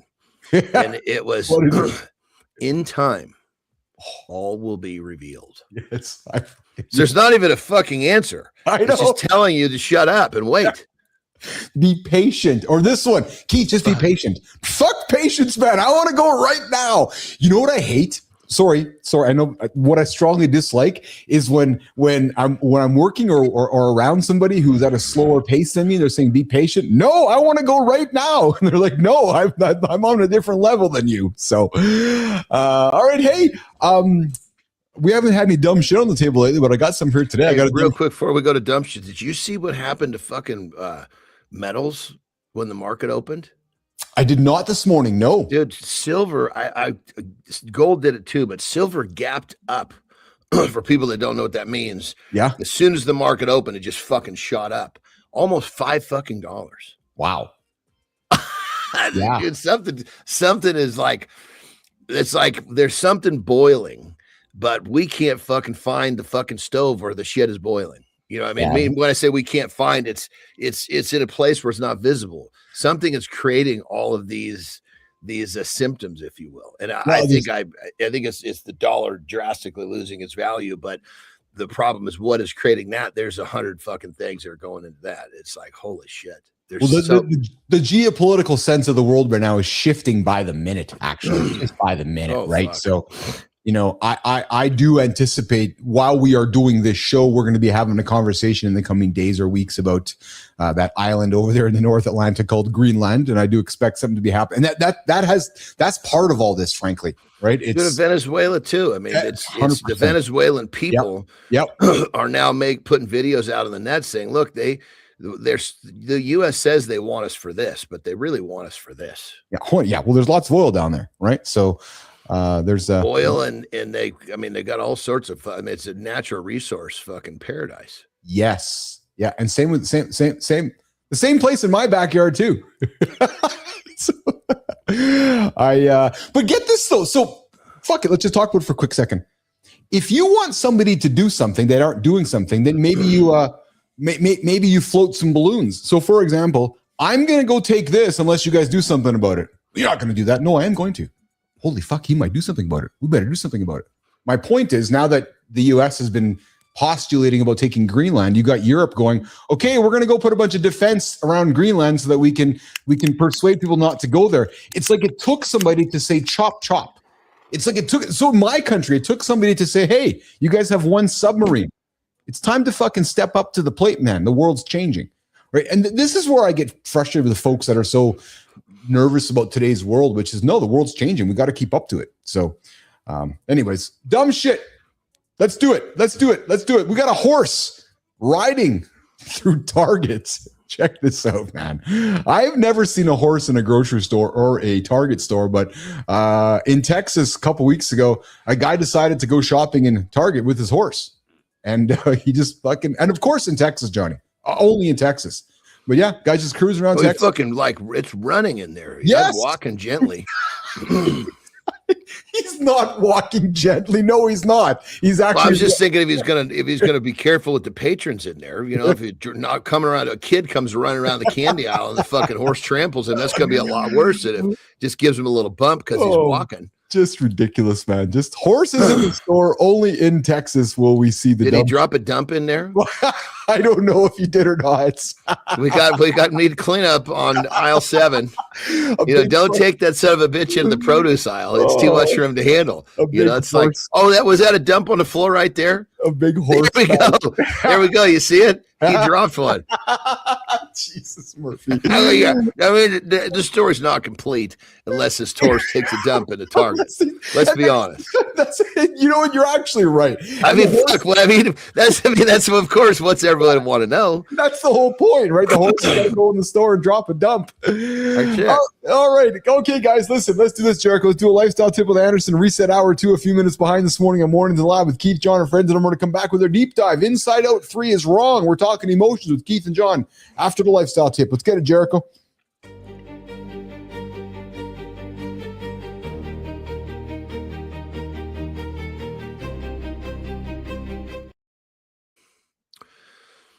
Is there supposed to be 2 eyes in my lifestyle tip?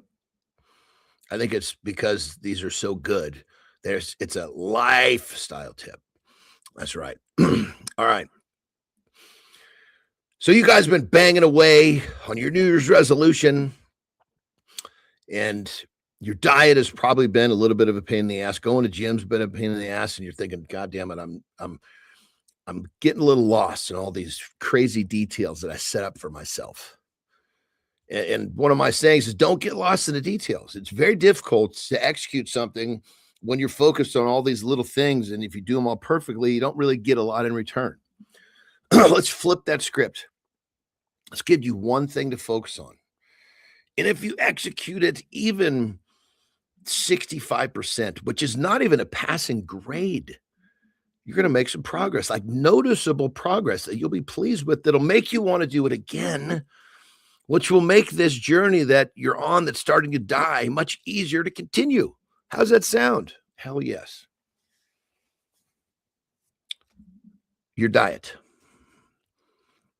Focus on eating primarily protein. Now, what does that mean? Eat your protein first. Because if you eat your protein first, there won't be as much of a need or even room in your stomach to eat all the shit that is going to hold you back. So that's the tip. Very simple. But now many of you guys are going, well, what's protein? Think flesh. Or a better way to put it, if it could see you, you can eat it. That might be a better way to look at it. So forget all of these things that you've been doing with, these supplements and this package of this and a tablespoon of that, and got to hit the timing on this. Just don't let yourself get hungry. And when it's time to eat primarily protein, and literally do this for a week. You've already done a week and you're not happy with your results. You're ready to make a change already, meaning, okay, this might not be working. What am I going to do? Well, here's a very simple, actionable step that will help you keep this dream alive. So again, what's the tip? If it can see you, you can eat it. Eat primarily protein. Eat your protein first. Rock and roll.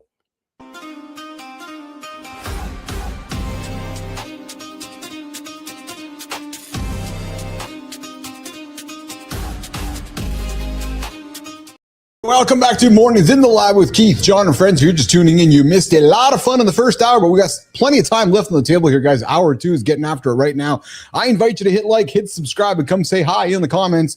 We got Petrocelli out there. We got Sullivan out there. We got Rico out there. We got Holward out there. We got Cheryl. We got Nima. We got a whole crew there hanging out in the Mornings in the Lab community this morning. Guys, hour 1, we talked about the big updates rolling out on X. We got into some persuasion therapy and why pushing harder with facts usually makes people dig in instead of change. And then we addressed the headline involving the Pentagon and a sex shop and butt plugs. Yes, what am I talking about? Go back and listen to it. Butt plugs being sent to the Pentagon. Then we opened to Curiosity Cache, a brand new segment unpacking some of the most famous laws in the world. And no, it wasn't about jaywalking. And we messed with your head a little bit by asking how many holes the human body really has. I haven't got that one, Jericho. Let's get that one.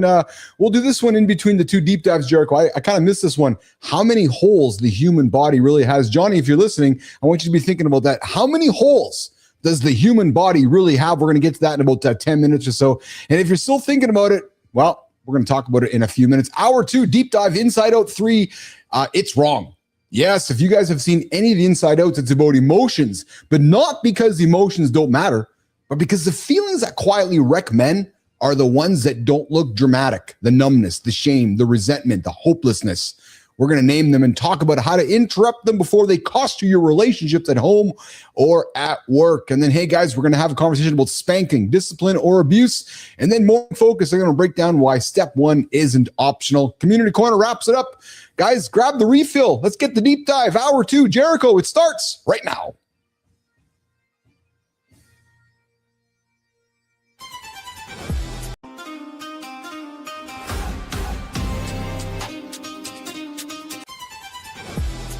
Inside Out calls it anger. Men call it fine. That's the glitch. Watch what happens when it sits too long. I've got a console for feelings. The numb button's worn smooth. If it's your favorite, you're not okay. Shame doesn't yell. It whispers your name like it's evidence. You start performing, and you stop living. Resentment's the silent tab left open. It leaks into every click. Then you snap at the wrong person. Self-contempt is a bully with your voice. It calls discipline punishment. We're flipping that script this morning. Hopeless isn't dramatic. It's you stop believing the next rep matters. Deep Dive 1 is about naming it, then moving.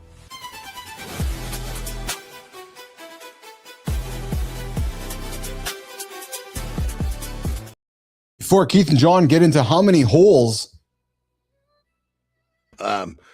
we talked about obviously our new schedule, but we weren't extraordinarily clear on when exactly you wanted me to show up. I've been coming at like, before it was like a quarter after. I moved it to like 10 after. Is that enough, or you want me at 5 after? Yeah. No, comment. So thank you for asking, actually. Yeah. So I'm timing this out right now for you to be in about the 10, 11 minute mark. That's where I've been coming, because I've been if I'm here earlier, I just hear the end of your speech, which I'm always happy to listen to. Yeah, exactly. But so I just want to make sure that you weren't running that on, because you're like, where is that fucker? Yeah, no, this is good actually, but I love it. I love it. Yeah. So in my head, I'm queuing you up for arrive around 10, 11. So, and I'm queuing you up to come in as I'm kind of ending my opening monologue there. So, and then you and I chew from 10 till 15, and then 15 till 30. We kind of do current events for the world. And then we do our center stage. So yeah, it works out well for us. So yeah, be in by 10. I love how we literally this is about as candid as it gets. Yeah, well, it's true. It's how we work, right? That's it. If this is not display of what fucking true live candid is, I don't know. Well, hey, brother, we both grew up with this young man named Vince McMahon. What did Vince always say?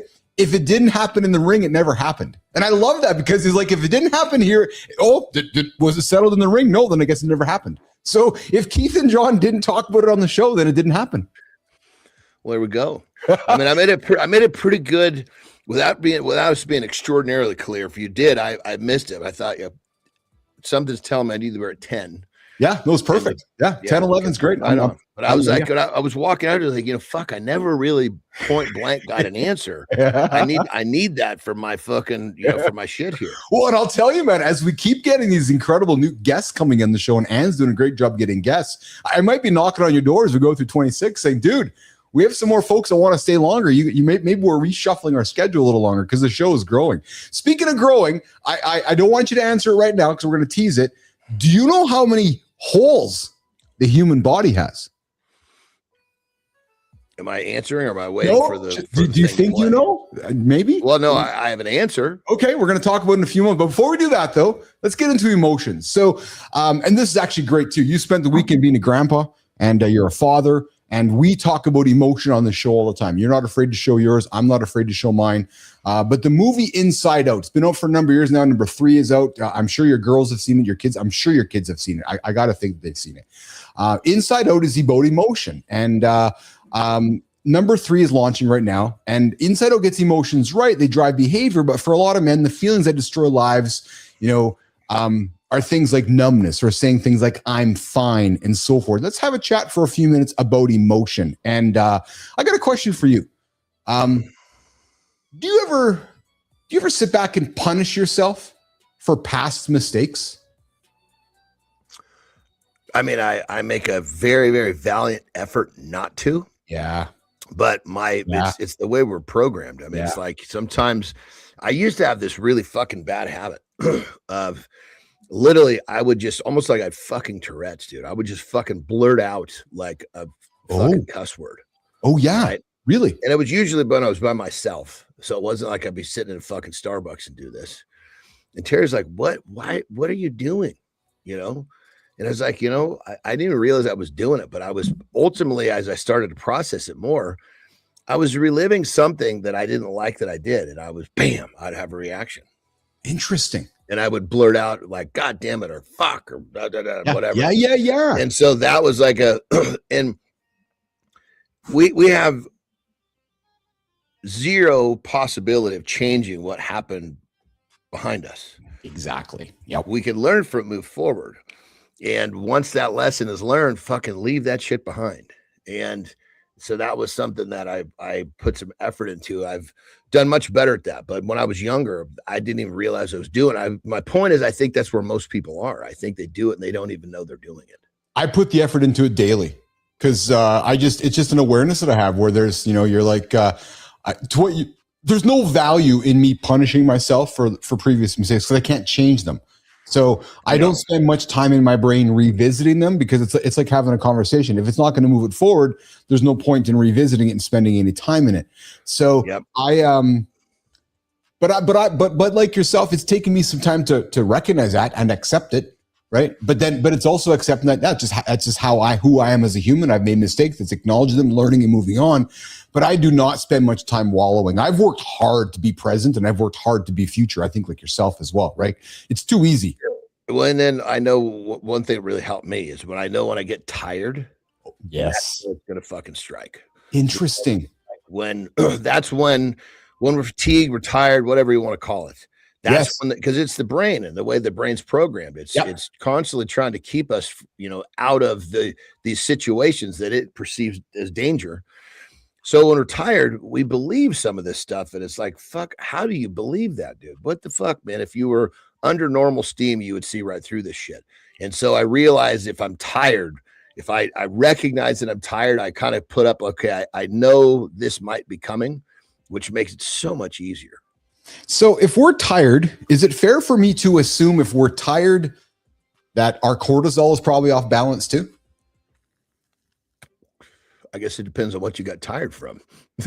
Yeah, that's fair. Yeah, no, but I'm asking because I'm wondering in my head right now that if we're tired, because I know when my cortisol's off, I start chasing bad food, I start chasing bad feelings. It just goes, you know what I mean? So that's why I'm asking the question. That if I'm tired, cortisol doesn't bring anything positive. That's for sure. I mean, in short bursts. I mean, keep in mind, cortisol is designed to keep us alive. Yes, it is. In short bursts, it helps us. I mean, cortisol is what allows a woman to flip a fucking car over to get her baby out. Cortisol allows us to run. Cortisol is what allows Marty and I to run from a fucking saber-tooth tiger when you're back in the fucking camp sweeping. Yes. Yes. But it's designed to happen in these little bursts, not this low-grade shit all day long. And that's the world we live in. Yeah. Hey, if your life stayed the same for the next 5 years, what part of you would die first? Oh, God. Like the next 60 months, just doing the same things, Monday. And I'm not saying that because I know you love your life, and so do I. So I'm reframing this, right? Because so I'm glad you said that because I clearly recognize my daily mundane, my loop, is what keeps my life evolving or changing. As to where most people look at the short term. Oh my God, what was Christina? Yeah. It was like, oh my God, it's boring. Well, it's fucking boring because you've been in the fucking same spot for a fucking decade and a half. Yes. If you get on this fucking train and realize how quickly you can move, it's not so fucking boring anymore because you're looking at today. I'm going to maximize today. When you maximize all of these days, your life just continues to evolve.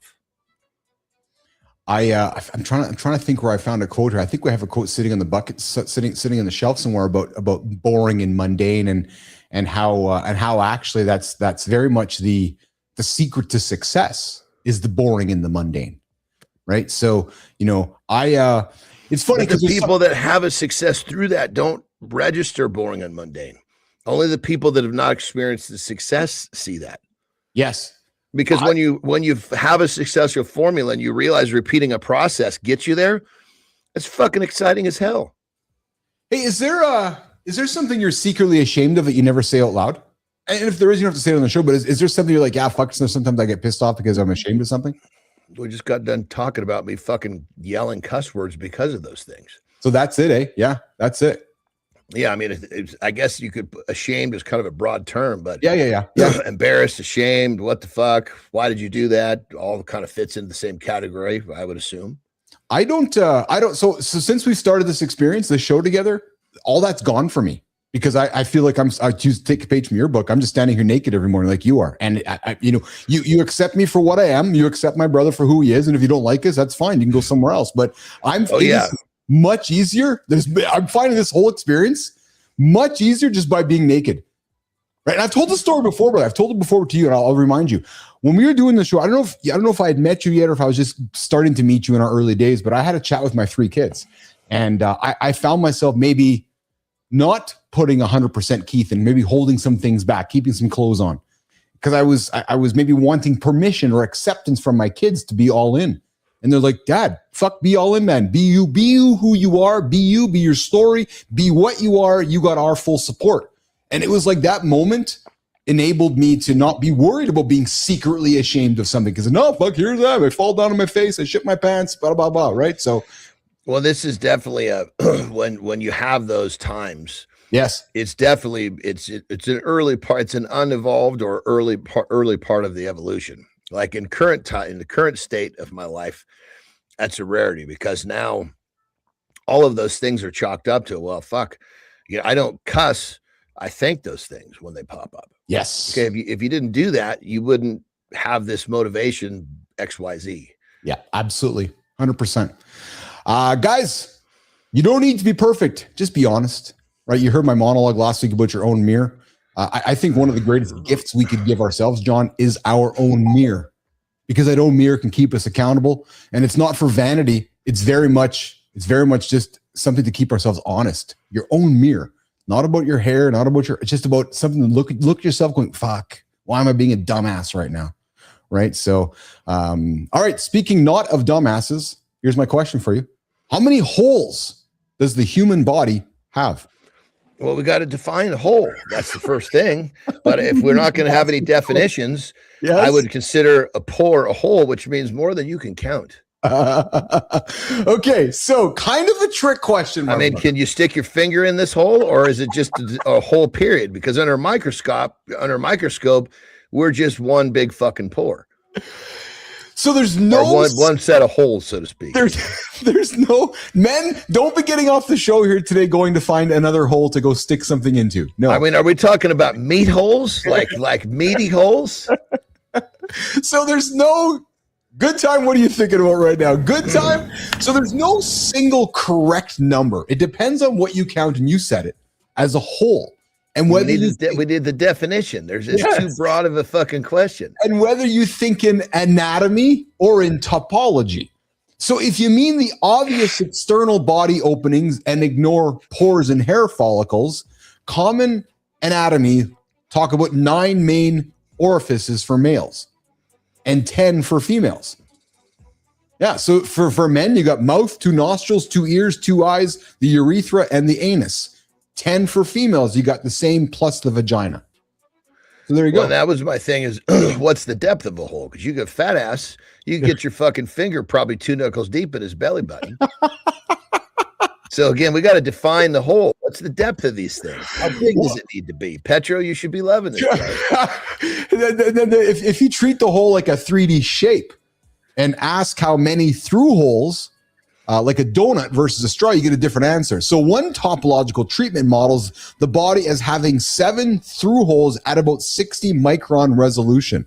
So, well, and then you could talk. Well, then you could say, well, are we talking about pleasure holes? Well, yes. then we got to decide. Okay, well, you know, which of these holes do you consider pleasure? So, anatomically speaking, humans have about 9 to 10 main body openings. So depending on the sex, mathematically, you can model the body as having around 6 to 7 through holes. And if you count pores, there are actually millions. Yeah, there you go. Yeah, Pretty good. I would have said in the billions. Oh, yeah, I got to think so too. Yeah. That's kind of what I figured that was going to come down to, but you know, it's I've just become too trained with needing, before I speak, I want to understand more. If it's not clear what I'm answering, I don't answer. It's so good. Well, but because it is kind of a trick question, because we as men will automatically think of, you know, our minds are going to go to the gutter. How many holes? Whoa. Well, here's what it was here today. That's how many holes we had. Okay. So, I want to do this with you, rock and roll here. Let's do a little bit of a vintage throwback. Check this out, man. Did you watch Knight Rider growing up? I did. Yeah, Kit. I was a little bit ashamed that I liked it because I love you, man. Tell me why you were ashamed.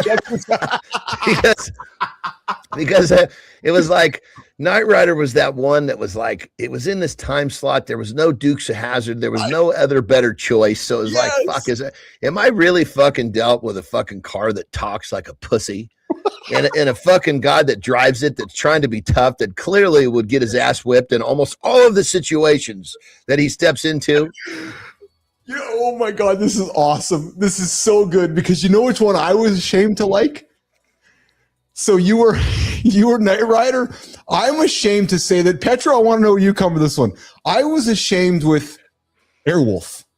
Jan Michael Vincent and the helicopter. Remember Airwolf, the helicopter that would just appear? Never watched that one. You didn't? No. It was. That must have been below my fucking level of acceptance. It was as bad. You had some fucking pussy guy who was the fucking chopper pilot, and just mysteriously this helicopter would show up and like just solve problems. I mean, dude, when you got like the A-Team enters the scene, how do you fucking compare a fucking talking pussy car to fucking B.A. Baracus? B.A. Baracus. How do you do that? I know, or face. Yeah, it's like, you know, it's like, Jesus Christ. It's like, you ever see that fucking jackass where, I can't remember his name, but he was the guy that just did all the goofy shit, but they fucking jerked a horse off. And he fucking took a drink of the horse cum. He looks at the camera and he goes, I'm so ashamed of myself. That was like a maximized Knight Rider moment right there. Oh my God. Yes, we'll do that too. Yeah, we'll do that, Melissa. We'll do a Did You Know before John goes here in a quick second here. I wanted to go back to the yes, good. You can't stop thinking about the drinking the horse cum, can you? Well, that you sicko.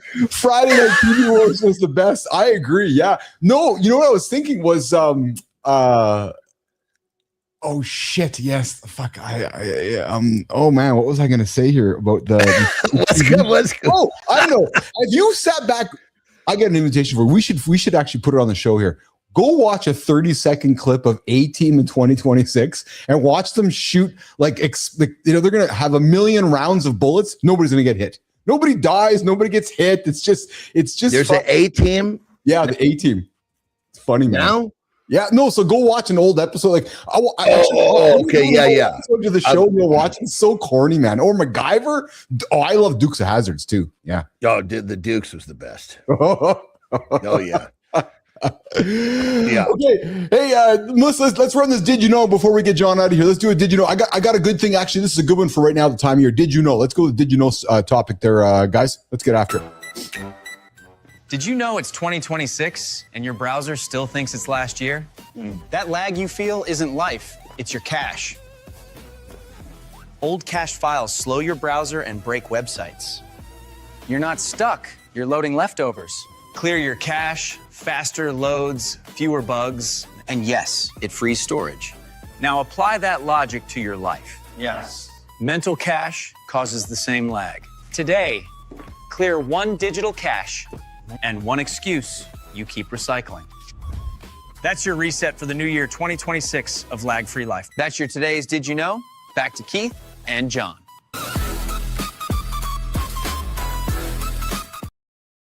A good awareness check, man. Because remember last year I didn't do this and all of a sudden my fucking computer crashed because I wasn't spending any time cleaning it up. So my invitation to you is this week. I need to do that again. Exactly. Me too. So that's why I forgot how to fucking do it though. Christ. I put this on here for actually Keith and John. True story. I'm like, okay, this is a good reminder for Keith and John. So I'm reminding me that we need to clean our tools so that they work properly for the rest of 2026. So will you send me directions how to do? Because you helped me figure it out the first time. I will. 100%. And I remember when I went back to do it the second time, I just barely figured it out. Yes, I will. Yes, actually, I got them all right here in front of me, so I will get them over to you. So I'm going to use them too. So we will both do them today. All right, so that's good. And Good Time says my buddy has a General Lee car. It's all with newer drive. That's pretty cool, man. Yeah, that's awesome. And Petro says, how about The Greatest American Hero? No, I could not watch that, man. The Greatest American Hero. I don't even remember that one. No. All right, Jericho, ears up, because John, before you go.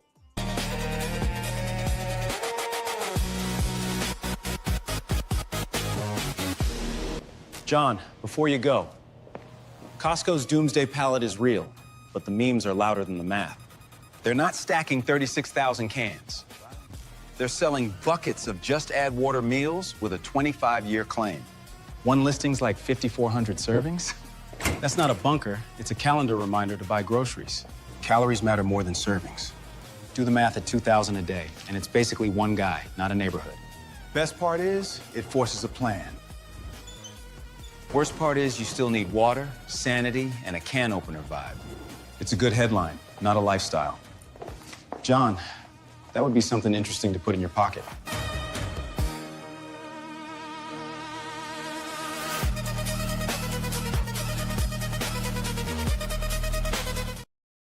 Johnny, folks are heading to Costco to buy this 25-year emergency food supply. $3,000. You get 36,000 freeze-dried servings, including pasta, potatoes, and desserts. You know how much fucking money they're making on that? That's fucking retarded. So I read a post when I found this. Some guy commented on it and said, yeah, I bought this the first time around 15 years ago. My family is still eating the remnants of it because we didn't eat it all. So he's been making his family eat all the freeze-dried stuff because it's been in his house. Like, but Andersen, like, Terry went into this fucking thing. She got flipped out about that, right? And because when we fucking bought this house, dude, there's this like, I guess you'd call it, we use it as a storage room. Like a summer kitchen, like a cold room, right? Yeah, this fucking thing was chocked fucking full of all these like big fucking cans. I was like, what the fuck is all this? And the real estate lady was like, yeah, he looks like this is all like food for if you can't get food. I'm well, none of this fucking shit works for me. But anyway, Terry kind of freaked out about that. Yes. So I went and do a little bit of I was like, well, if we're gonna fucking store up some food, I'm just gonna buy a bunch of fucking. I just started to appease her, and I started to accumulate fucking tuna and oil because if you think about it, I mean, all of the food you're going to eat at that point is going to be fucking terrible. Yeah. Yes. Right? But what are you going to be missing? You're going to be missing. Everybody's buying all these fucking carbohydrates, which are very fast burning. And what we need is fucking protein and fats. Well, what better than a fucking can of tuna and oil? If you went to my parents' house, my mom and dad have 1,000 square foot like cold room down underneath the patio. Johnny, it's got fridges and freezers and canned this and canned that. That if an apocalypse came, you come hang out with me. We'll go to mom and dad's house and we'll live for a long time. Not on canned foods. Like we're talking old school pickles. There's probably pickles at my mom's house that were made 50 years ago. And I bet you if we went into the chest freezer, there's probably food at the bottom of that chest freezer from when they moved to that house 60 years ago. That's the problem with the chest freezer. You never get what's out in the bottom. You never get what's in the bottom of that fucker. And until finally the day it breaks and you got to empty it out to put a new one in, that's when you see the shit at the bottom. That's it. All right, brother, I got to get you out of here. I got you overtime here today. A lot of fun show, good conversation, so much fun here. As always, you and me. As always, you and me. Good Time says, need a bunker with the food. Do you ever see the movie Past from the Past? Charlie, I have not. No, I don't know it. Oh, yeah, Wonder Woman. Remember the Wonder Woman TV show? Oh, Linda Carter. I could dig with Wonder Woman. Yeah, Linda Carter. Yeah. Yeah, I had no shame with watching ass. No shame. All right, brother, lots of love from me to you. Enjoy your day today. Are you training today or are you taking a day off? Today's a training day, baby. Yes. Yeah. Love it. Sending that love right back, my brother. We got a good thing going. Let's keep this shit rocking. All right, have a good one. Enjoy your day. Send the love to that beautiful wife of yours, and I'll talk to you a little later, okay? You got it, my brother. All right, pal. 22 hours later, Johnny's out of here, guys. What is going on, nation? Good morning. Yes, Neiman, sauerkraut. Oh, man, my mom's got tons of sauerkraut at her house. I like sauerkraut. Yeah, I think people around me might not like sauerkraut as I eat a lot of it, but I certainly like sauerkraut. Oh, sauerkraut pierogies. Oh, my good time. Charlie, sauerkraut pierogies? Yeah, good time, big time.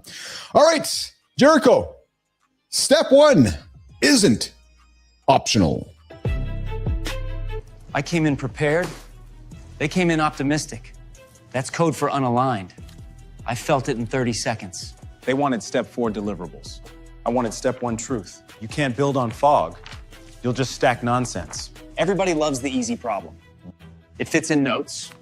The hard problem makes you say, we're wrong. That's why it's avoided. Real progress isn't motion, it's agreement. Define done before you chase fast. Otherwise, you're just jogging in circles. Next meeting, be the villain. Ask, are we aligned on step 1? If not, don't move.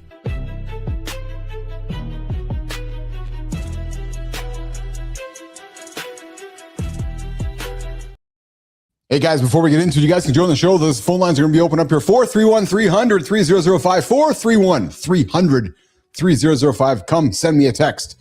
Come send me a voicemail. Come say hello in the comments. And hey, listen, next week, Brianna Bass is joining us for No Safe Words, our sex show with Brianna Bass. If you have things you want to throw to Brianna and you want to keep your name anonymous, send me a text. 431-300-3005. Jericho's on the buttons. Good job back there today, Jer.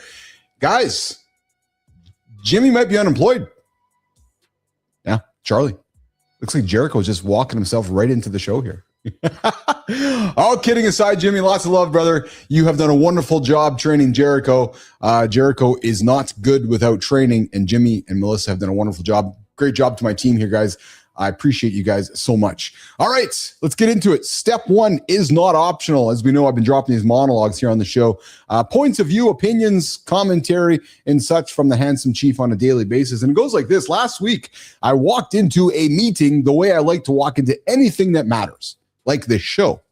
Prepared. Not kind of ready. Not let's just see where this goes, but prepared. I've done the thinking. I had the context. I had the first problem, the real one, clearly all laid out. And then within minutes of this meeting, I could feel it.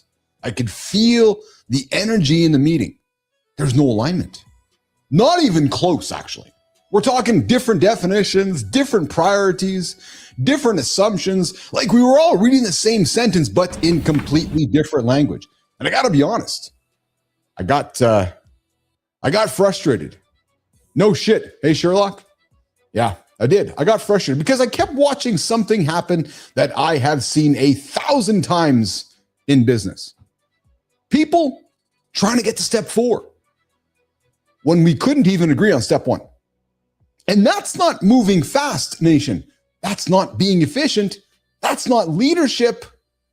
That's just avoidance dressed up as productivity. And I thought I would spend some time with you guys talking about it because it hit me. Because earlier I had read something that Jeff Bezos said, and it stuck with me so hard. He said he never understood why we schedule meetings for a fixed length of time. Because when we don't actually know how long it's going to take a problem to solve, why would we say we're going to get it done in 30 minutes, 40 minutes, 60 minutes? And in that moment, I thought, exactly. Because here I am in a meeting, putting the first problems on the table, problem. And everybody's already mentally skipping ahead to the next one. I'm like, wait a minute, we haven't solved this one yet. The easier one. Everybody's trying to go to the easiest problem that's over there. And in my experience, that just seems to be what we as humans like to do. That task list you have in front of you, what do? The easy ones. Not the ones that require effort and conflict. The easy ones that you can just get them done right away. Not the ones that don't require hard choices. The ones that doesn't force anyone to admit, yeah, we're not aligned. That's what humans do. We don't want the hard problems. We don't want the hard conversations. Instead, we want a clean problem so we can cleanly solve it right now. That's what everybody's doing sitting in the audience. True story. The one that sits and fits in the nice little agenda that we all built. We go sit in the stands going, okay, check, we're feeling great. The one where you can just capture in the notes and feel like you've accomplished something. You guys have all been to those meetings, those useless, pointless meetings. The one where nobody has to look stupid because nobody wants to have a conversation about something important. Nobody has to take ownership. Nobody has to say the sentences that actually matter. There's like those sentences like, whoa, wait a minute. What are we solving right now and why? And what's the result of this problem we're solving? Well, I can offer you this. The meeting didn't go very well. It didn't. No, it didn't go very well at all, actually. Nope. No problems were solved. No alignment was created. And everyone walked out with that subtle, quiet poison that kills teams. Why? Because the handsome chief spoke up. Keith said something. He's like, hey, I don't think we have alignment. And that feeling that we met, but we didn't actually do anything happened. Wasted 30 minutes on conversations that didn't move anything forward. So here's what I took from that meeting, and maybe you have felt this too. Guys, if you can't agree on step 1, step 2, step 3, step 4 is a fantasy. Yeah. Don't even think about step 2, 3, or 4. Because if your team keeps sprinting past alignment because alignment feels slow, you're not going fast. You're just going in circles faster. Because guys, real progress is not motion. Nope. True mother and story. Real progress is agreement. Agreement on the problem. Agreement on the definition. Agreement on what done actually means. And here's the truth, in my experience, that most people don't want to hear. The hard problems are usually the ones that matter most. And the easy ones are usually the ones we use to pretend we're making progress. Think about that. Look at your task list today. You got 10 tasks on it. 9 of them are probably pretty easy. You get them all done. You probably feel like you're doing a lot of great things. You probably feel like you're accomplished, but you haven't done anything. So the next time you're in that meeting and you feel like there's this pressure to move on, I got an invitation for you. Ask the question that nobody wants asked. Are we aligned on step 1? And if the answer is no, if the answer is the unequivocal no, don't rush, don't pretend, don't escape into the easy tasks. Okay, we'll do all the easy ones and come back to the hard one. No, don't do that. Sit in the discomfort long enough to actually solve the thing that's holding everything and everyone else hostage, whether it's 5 minutes, 15 minutes, 50 minutes, 5 months, 5 years. Because the meeting isn't supposed to end on time. It's supposed to end with alignment. And nation, if it doesn't, smart not, because you didn't have a meeting. You had a group of people just doing synchronized avoidance. And that in itself is a true motherfucking story. That meeting energy is poison. If you can't define the problem, stop pretending you're leading. Let's start with the community corner. Today's through line is emotional control, because anger never starts at the explosion. Explosive anger doesn't come out of nowhere. It shows up early. If you miss the warning, you'll pay later. Anger has a warm-up. Tight chest, clenched jaw, faster breath. Catch the signals, or you lose the moment. When you're triggered, you don't invent tools. You reach for habits. So preload a timeout, a line, a move. And leadership matters here. If you don't process emotions privately, they leak publicly and destabilize everyone around you. Nation, drop one word. Your early warning sign or your go-to tool. Handsome Chief, back to you.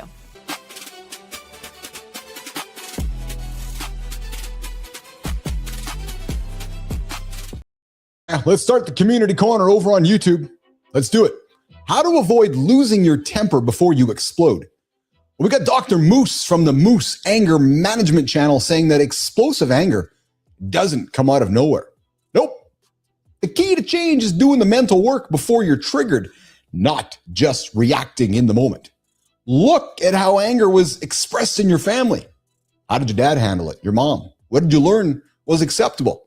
I can tell you through my experience, I had to learn, like my father had to learn how to manage anger.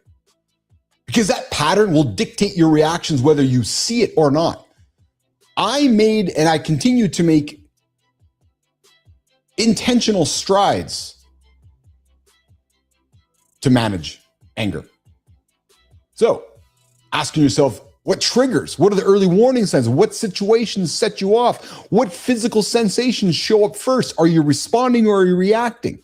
Tight chest, clenched jaw, faster breathing. That, nation, that's your alarm system. So learn how to read it. Learn how to understand it. Have specific tools ready before you need them, those planned responses, the timeouts, the calming strategies, because when you're triggered, your brain doesn't invent new solutions. No, it reaches for what it knows. It reaches for how it's practiced it in the past. It's reached into what has been successful or not successful in the past. So here's the question for you, nation. How do you regulate anger? Charlie, how do you regulate anger? Sully, Petro, how do you regulate anger to avoid those explosive reactions? I'd love to hear from you guys in the comments. All right, let's keep going here on Substack, you guys. Are men overly attached to the woman in their lives? Well, we talked about life expectancy work last week. We talk about it daily. We know that life expectancy work keeps us alive longer. The science tells us that. Well, Sean Hotchkiss says the so-called masculinity crisis is actually a crisis of self-hatred. Again, I go back to men, we need to get our own mirrors. You know, Jimmy, that's what we might have to launch a mirror shop in our show, Neiman. It seems so obvious. We sell mirrors. Why? So you can look at yourself. Not for vanity reasons, so you can look at yourself. Create intention, create awareness. It's actually a pretty fucking brilliant idea, now that I think about it out loud. Yeah, we're going to start selling fucking mirrors. True story. Mornings in the Lab with Keith, John, and friends are starting a show. I'm sorry, we're going to get some mirrors for sale there. Yeah. Good Time says, that's why I throw books. Oh, interesting. Throwing books, eh? Most men, says Hotchkiss, never went through a real initiation into manhood. True story. No separation from mom. No male elders teaching you how to stand alone. No rite of passage that proved you could handle hard things. Without that, many men, according to Hotchkiss, stay emotionally attached to women for regulation, safety, and validation. Well, Hotchkiss argues that many men don't know how to feel okay without a woman, and that dependence makes them feel more vulnerable. It can turn into rage, control, addiction, or burnout. So guys, consider this. The fix isn't advice. It's embodied work with other men. The physical challenge, the emotional excavation. You have to ask yourself this. You need to reconnect to your body, your emotions, your vitality. And hey, you also need touch, play, tenderness with other men. True story. Hugs. Go grab a hug from a buddy today. Seriously, guys. No, we're not getting all beep, beep, beep on you. Go grab a hug from a buddy today. True story. You might find feelings in that you enjoy. So, what's your opinion on this, nation? Do you agree with Sean, or do you see it differently? We'd love to hear what you guys have to say. Good Time says, I have rage anxiety. Interesting, Good Time. Taking the time out to reflect and think about the best way to respond, not react. Easier said than done. I'm with you, Petro. Sully says, I just think of all the things I'm grateful for. You can't be angry and grateful. You're absolutely right. Yep. I'm working super hard on responding instead of reacting. That meeting on Friday, I did a pretty good job responding, Neiman.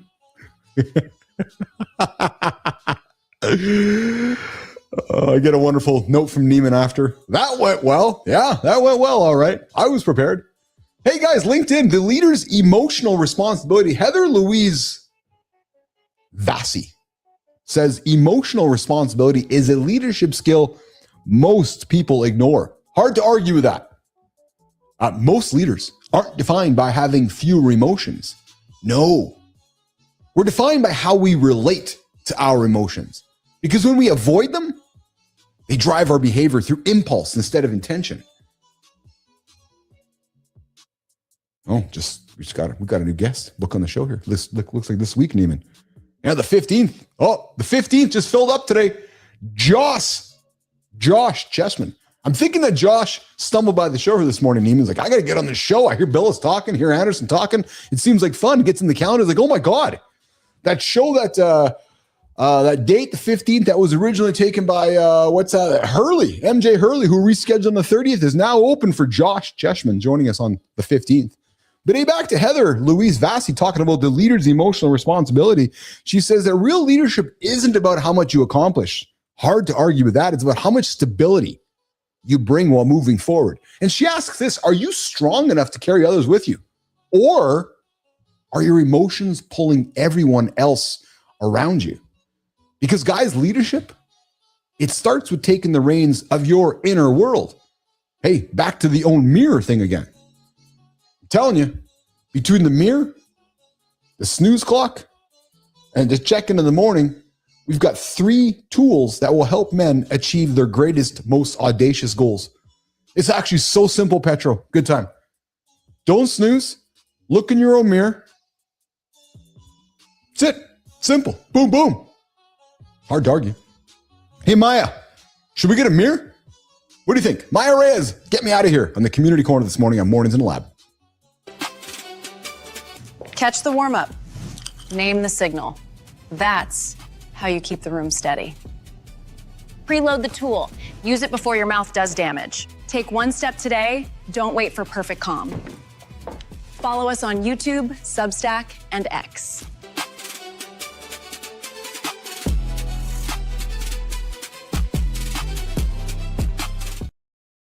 Hey guys, today we talked about the emotions that men live with every day that don't look dramatic enough to name. But they still shape our decisions. They still shape our relationships. They still shape our discipline, and they still shape our momentum. Guys, if you got an emotion in you right now that you can't name, you're struggling with, go look in the mirror. Or send me a text, 431-300-3005. I'm happy to talk to you. 431-300-3005. Send me a text after the show. It's the I'm fine lie. Send me a text that, I'm feeling fine, Keith, but I'm actually not. Okay, let's talk about it. Your words are my confidence. True story. Numbness that passes as productivity, shame hiding behind perfection, all those feelings, you guys. Resentment leaking out sideways. Hopelessness that just sounds like this is just how it is now. So if you take one thing from today, I got an invitation that goes like this for you guys.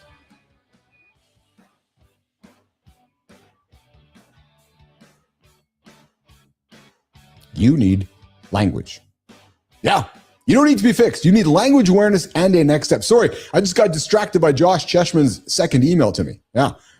When you name what's actually happening, you stop letting it run your life in the background. Again, I go back to the mirror, you guys. Grab that mirror, look in it, and ask yourself what that emotion is and name it. Guys, here's what's coming up tomorrow. And trust me, you do not want to miss tomorrow. No, you do not want to miss tomorrow. On the next show, Sean Swarmer will join us. He survived terminal cancer not once, twice.